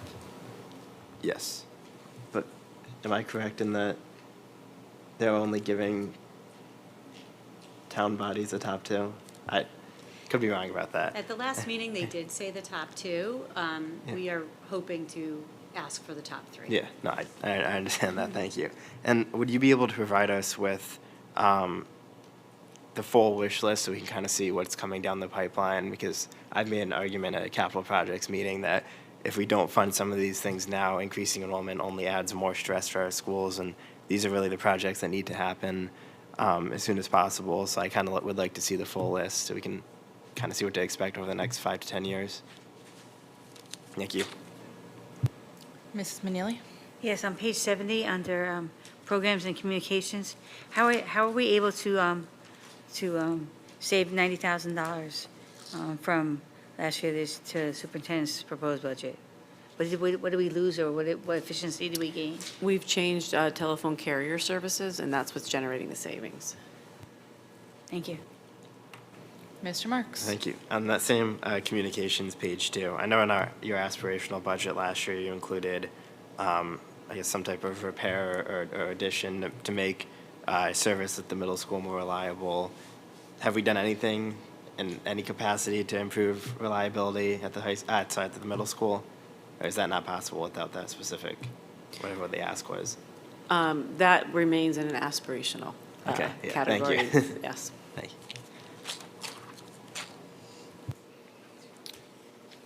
All right, moving on to the last section of our book. It is the supplemental information, pages 73 through 79. This includes the budget review schedule, bargaining unit salary schedules, current lease obligations, district reference group listing, DRG, our glossary, and our non-discrimination statement. Do we have any questions on any of that? Mr. Marks? Sorry. Calling me a lot. So just on page 75, I see that the educational support staff salary schedule is not included, and obviously I understand because as we are in negotiations, then that's subject to change, but for Thursday, can we maybe at least see what the salary schedule was for last year or for this current cycle? All right, thank you. Ms. Manili? Going back to the Pleasant Valley administration, hopes and dreams, I don't know if this is the right time, but when you look at the salary, when we hire like teachers, you look at the Masters plus 8. What would you look at when you would hire like an assistant principal at elementary school? Would it be set 1, 2, 3, up to 5, or? Typically, at the elementary level, an associate principal is often, not always, but often a beginning administrator. So they may be a teacher and they'd be on step 1. Now, that doesn't mean we couldn't have applicants from outside the district who've been in an AP and just want to be a part of South Windsor. So it really depends on the person's experience, but often that can be an sort of an entree point for people to enter administration through the associate principal level. Thank you. Any other questions on this section, Mr. Marks? Can I ask a question about, this isn't necessarily about this section, but kind of the I was going to go questions. back and open up Yeah, okay. I figure if there are other questions on the entire book, if we forgot something, if something jogged your memory, curious about anything that we've already gone through, definitely would like to give you another opportunity, Mr. Marks. All right, thank you. Well, first of all, thank you for all the work that you all do. I mean, we'll have more comments in the future, but I did want to ask a question about something that's not necessarily in our budget. I know in the aspirational budget, one of the things that both you identified, Dr. Carter, and Mr. Zimmerman at the time, and a few of us, was the importance of having that additional, floating school resource officer to help backfill some of the responsibilities that are essential for safety in our schools. Is there a plan to, again, request that to the town? And is there any willingness with the town to fund that? The conversation, certainly the chief is aware of our desire for that. He has communicated that there are priorities that would be in front of that.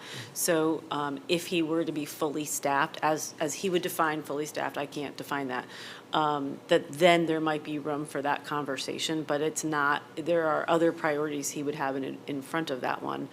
And just so people are aware, the idea is that while this third resource officer, school resource officer, would be assigned to elementary, they would be at elementary rotating through the schools. However, if there's an absence of the middle school or high school SRO, that person would backfill. And really that is our motivation for wanting it, so that we have more continuity at the middle and high school of having SRO coverage. Yeah. And that's something that would have to be, funded in the town's budget and can no way be funded in our Correct. budget. Correct. Okay. Former board chair, now Mayor Zimmerman, had encouraged me to put it in my budget. I explained to him that really has to come from the town side. But now that he's on the town side, that's a conversation that he can entertain over there. And that's really the appropriate place, because we would not be dictating to the town and or the police department what their priorities are. All right, thank you.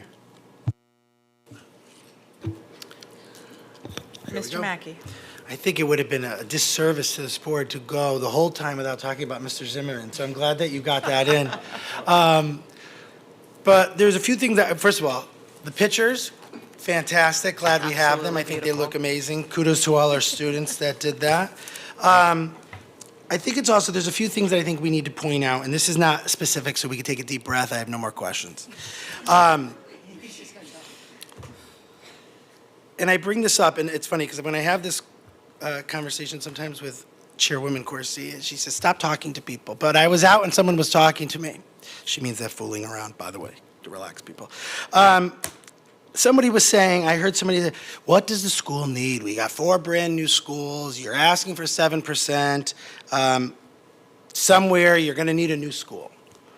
And I think people often forget that part of the reason we're here is because of how great past boards have done and the team here has done.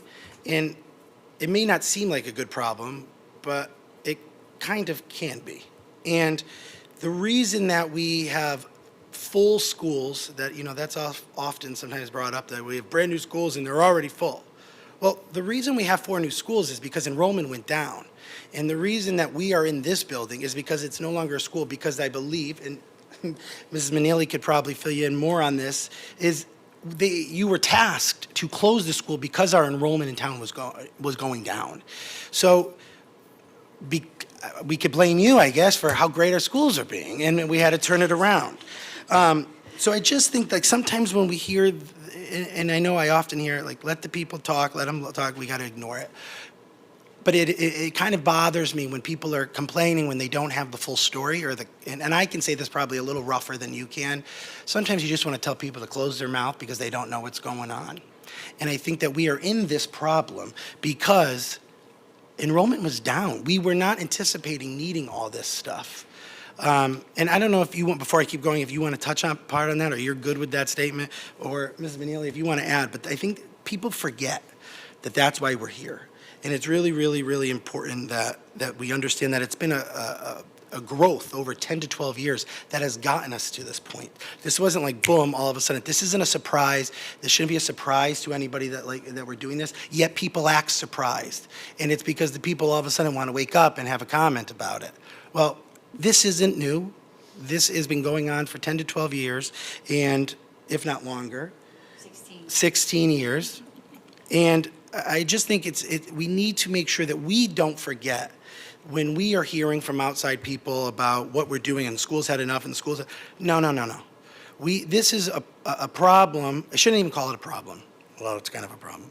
A problem that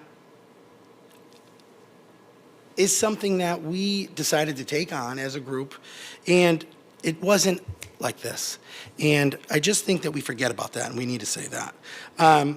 Also, when we're talking about this, I would hate to not say the word academics, because Ms. Essman may be watching, and we need to talk about academics. All of our goal in all this is to make sure that not only is our staff and students have the resources and they're prepared to do what they need to do to be able to move on, but ultimately for our students to learn and to get the education that they will need in this world that is really difficult out there.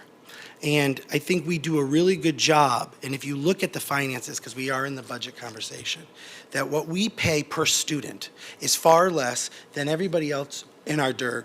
And I think maybe because we talk about that sometimes that people don't want to hear it anymore. But that is really a really important note, that the amount of money and the taxes that we spend, we are doing the best amount of work with that money. And that is because of these guys and our teachers in our school, and it's something that really should be celebrated, because it would be a lot easier for us probably not to do that. So I just don't want, I just think that's something really, really we need to do. And we're proud of that. And I know Mr. Marks talked about it and thanked you for the service and all the work. But when I sit here, and I said this last year, and that is a lot of information. And that is a lot to know, and a lot of the unknown of not knowing what we're going to say. And there's still a lot of conversation to have, but I think our school district is better because we have dedicated people, and that we save money by Dr. Carter knowing how to hire people. And whoever hired you, Lisa, that those are things that aren't in here, that saves us more money. Because if you go to other towns, look at the news, and you'll see that other towns who don't have the leadership that we have, they may be paying for things in other ways that we don't have to do. And again, it's not in this, but based off of the people that we have running our schools and supporting our schools, it saves us money. And people don't say that. That's all. Thank you.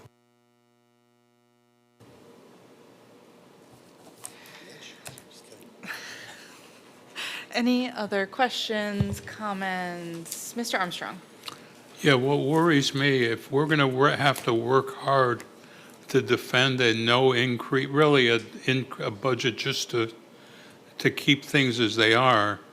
If you do, as we all know, if you do that for too long, the cracks are going to show. I mean, that's nothing we're going to solve here tonight, but if you're going to just every year, oh, we'll just put down a minimum budget and so it'll get passed, you can't keep doing that. And my fear is that we might.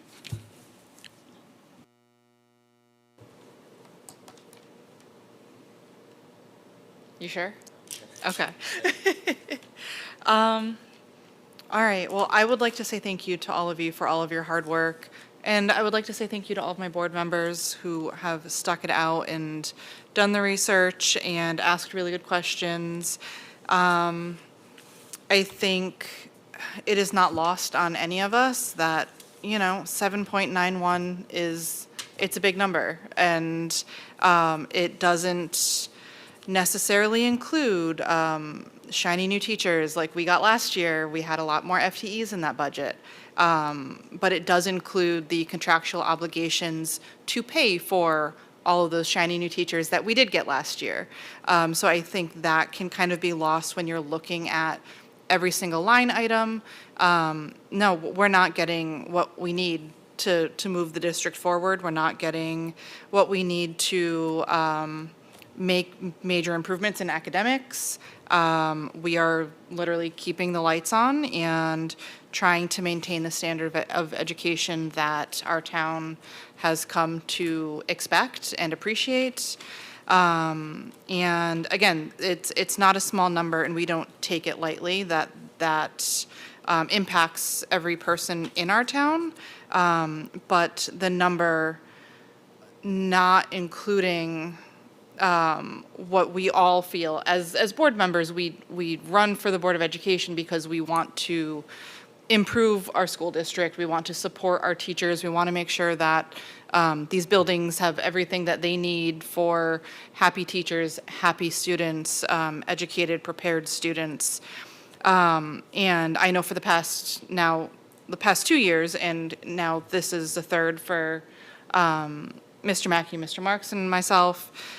Every single year, we're keeping the lights on. We're keeping the lights on. We're not moving the district forward.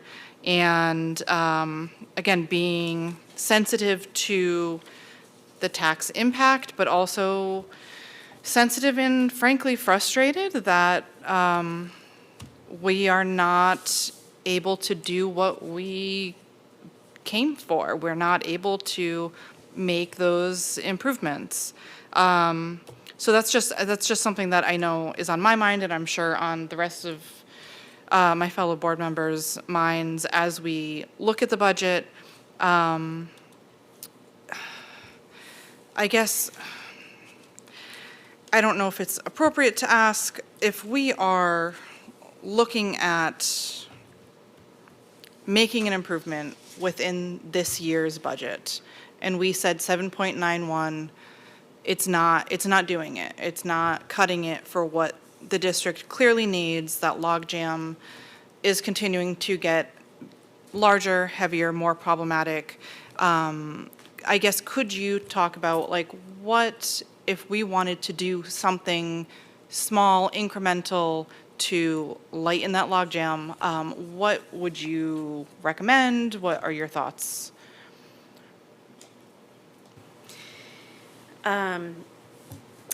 Yeah, obviously, it's always a difficult decision for a board to increase a proposed budget. But I can understand why I know some of you want to, because you've communicated that to me. So it's always striking that balance between the impact on the taxpayer, but also making sure that we're meeting the needs of our students and our families, and also making sure financially that the taxpayers who own homes in this community, that their property values remain high, which is why so many people are trying to move to this town, and how it's very difficult to buy a house in this town because there's such demand, and the demand is because of our schools. So it's really a discussion that you really need to have amongst yourself. I know that there was questions about if we added this, what would it do? So I did prepare for board members, I should say, Ms. Chamerka prepared for board members, the incremental increase of $100,000 and what that does to the budget. So if you were to add $100,000 to this budget, which certainly would allow us to add another teacher or some other position that we would identify as being the next priority, that would move it to 8.01%. And for example, if you went up $200,000, it would be at 8.11%. So we mapped it out because I know board members were asking, so you can see incrementally, if you were to add at $100,000 at a time, what that does to the percentage increase. And I know only because Mayor Zimmerman has even asked this in the past as a board member, certainly the town can share with you what the impact is to the taxpayer. So often they will take, say, the medium average household cost of a house, what their assessed value is, and then figure out for every X that you add to the budget, what is that dollar impact for that homeowner based on that particular valued home?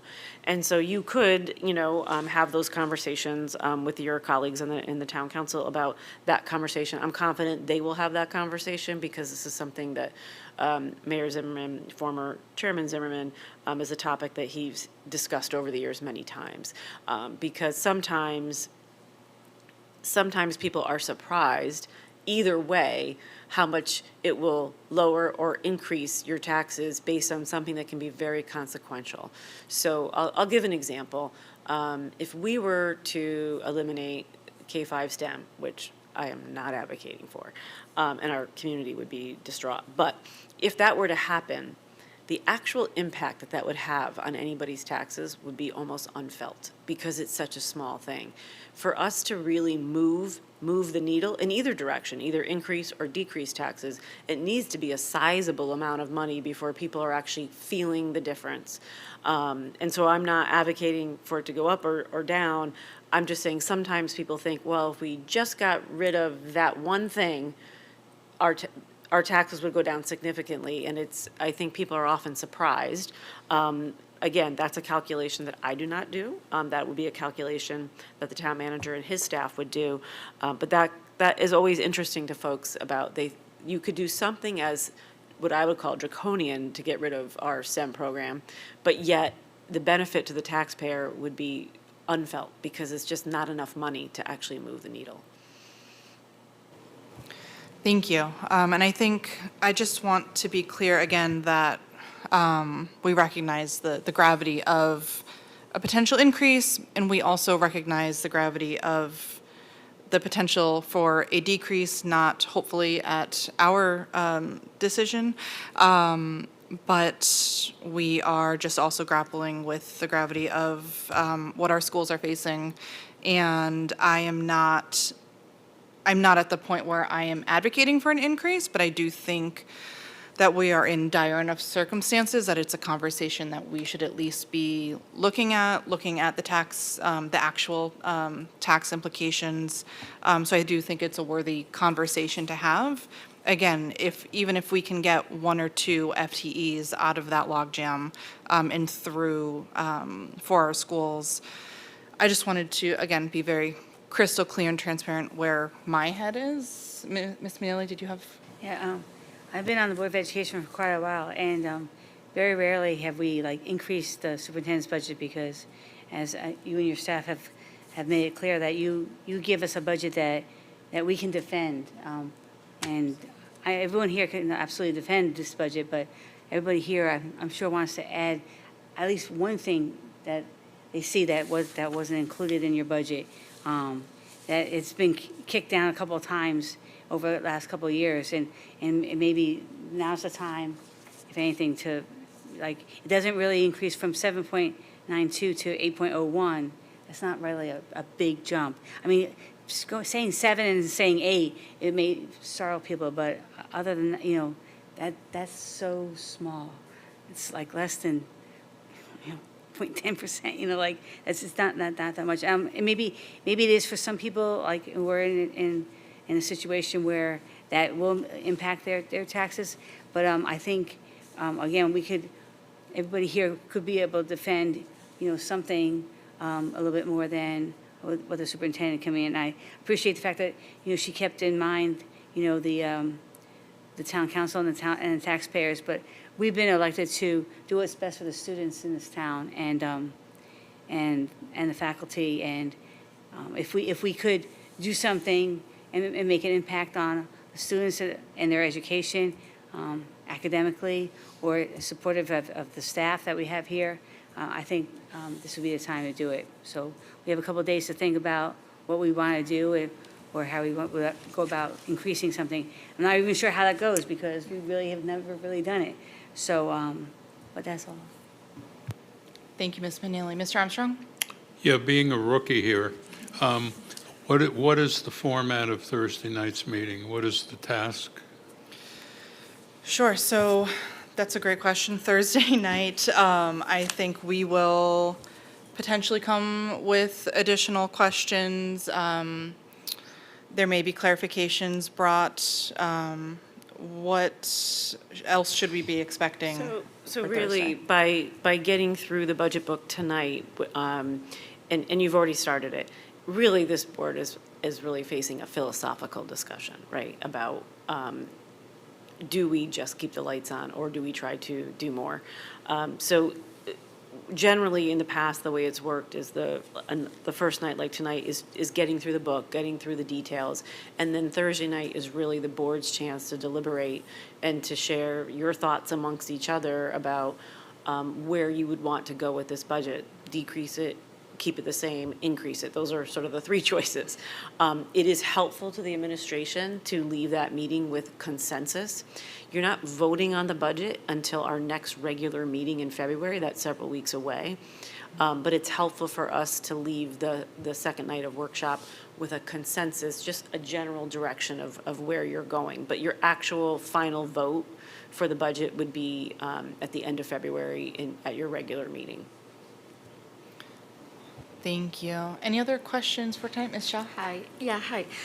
So if we were to entertain the idea of increasing the budget, right? And you've laid out, depending on what the dollar amount is, how much percent it goes by.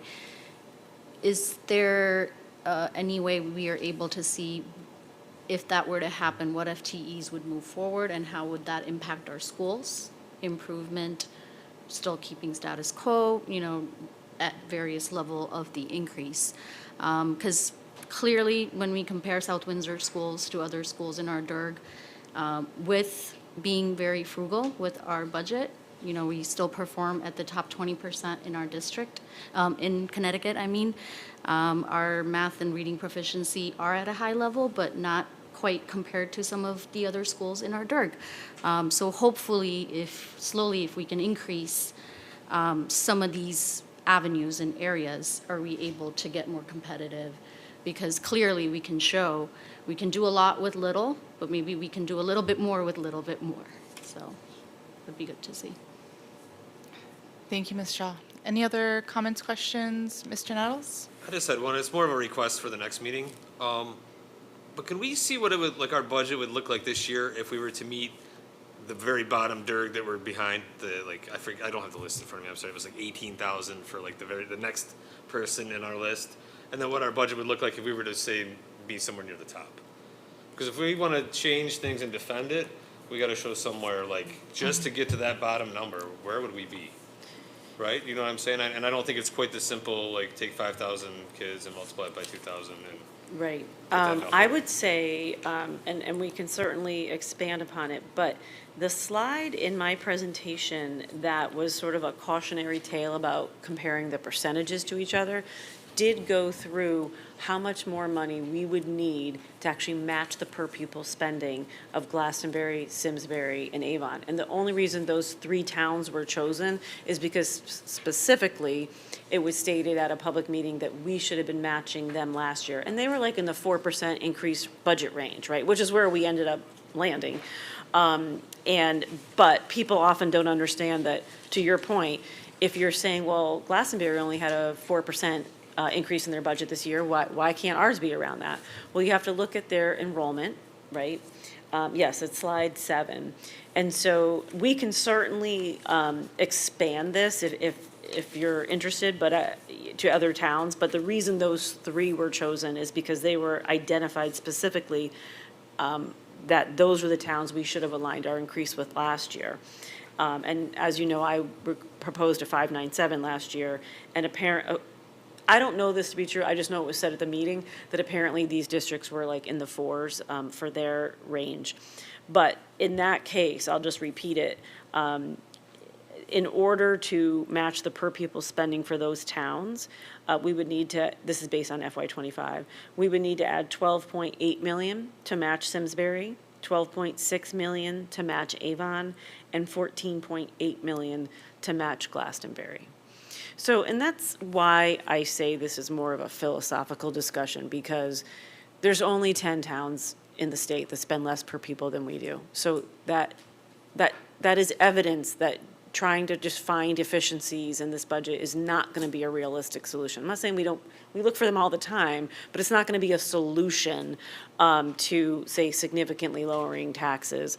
So it's really a conversation of, we know where we are with our spending. We know that from an efficiency model, we are dead last, well, not from, it's an efficiency model that they do the per pupil spending, and we know that ours is dead last in our DIRG, and there's only 10 towns that spend less than we do. So that's information that I think is important context. So while someone might hear you talking about a 7.91% increase, and then they mention towns like these that were mentioned and others, and you say, well, but they're only proposing a 5% increase in their budget. Why would we be 791? Well, that is why. And then also on that slide 7, using those same towns, you would also have to look at enrollment. So a district that's growing is going to have a higher percentage increase, and a district that is declining may be able to reinvest those funds, or they may be able to lower their budgets. Those 3 towns, which I think is very telling, during 2015 to 2024, Simsbury decreased by 63 students, Avon decreased by 193 students, Glastonbury decreased by 373 students, and South Windsor increased by 969 during that same time period. That's pretty staggering data to show that you can't just take these towns and compare, our percentage increase for a budget. We're facing very different context in town. So to your question, it is significant. People might look at that list and see that we're at the bottom, and we're only 18,000 and change, and they may not understand how much it would take to start matching others in those DIRGs, which is why we did that calculation. Yeah, and that's what I was getting at, less about the percentages, because they're so abstract, like 7%, 6%, who knows? But when you say it's $10 million, they're spending $10 million less than the next place up just on the students, regardless of the facilities. That all gets taken out of the equation. This is just student-related stuff. That's impactful when we're talking about hiring a teacher for $60,000. Thank you. Yeah, and I think it is helpful when we're looking back at the slide number 8. The next school above us is spending about $1,300-ish per pupil more than we are. Like, it's not even close. It's not a couple dollars. It's not even $400 or $500. That's a significant amount when you're talking per pupil. And I agree, tied maybe for last place, right? if we could. But if we did want to be tied for last place, it would be illuminating to know what that looks like, at least, I think, if we could get an idea of that. Any other, Mr. Armstrong? Yeah, I think if we're going to get into philosophical discussions, which I love, by the way, that I think the philosophical discussion of what we think, all of us, by the way, think is best for our kids versus what might easily pass the town council. Mm-hmm. That's another discussion to have. I mean, some might argue go that way, but that would be an interesting discussion to me on its own merits. Yeah, I think there's a lot of different facets that we all need to consider. And I know we will be considering them tonight and tomorrow and Thursday until we get back here for more discussion. So again, I want to thank everybody. I want to encourage everyone here, reach out if you want to reach out to any of us to talk for questions. reach out to Dr. Carter. You will not be bothering her. We want to make sure everyone is really comfortable and understanding all of this as we are going to have to make some potentially tough decisions. So thank you again. Am I missing anything? We're good to go? Can I have a motion to adjourn? All in favor? Aye.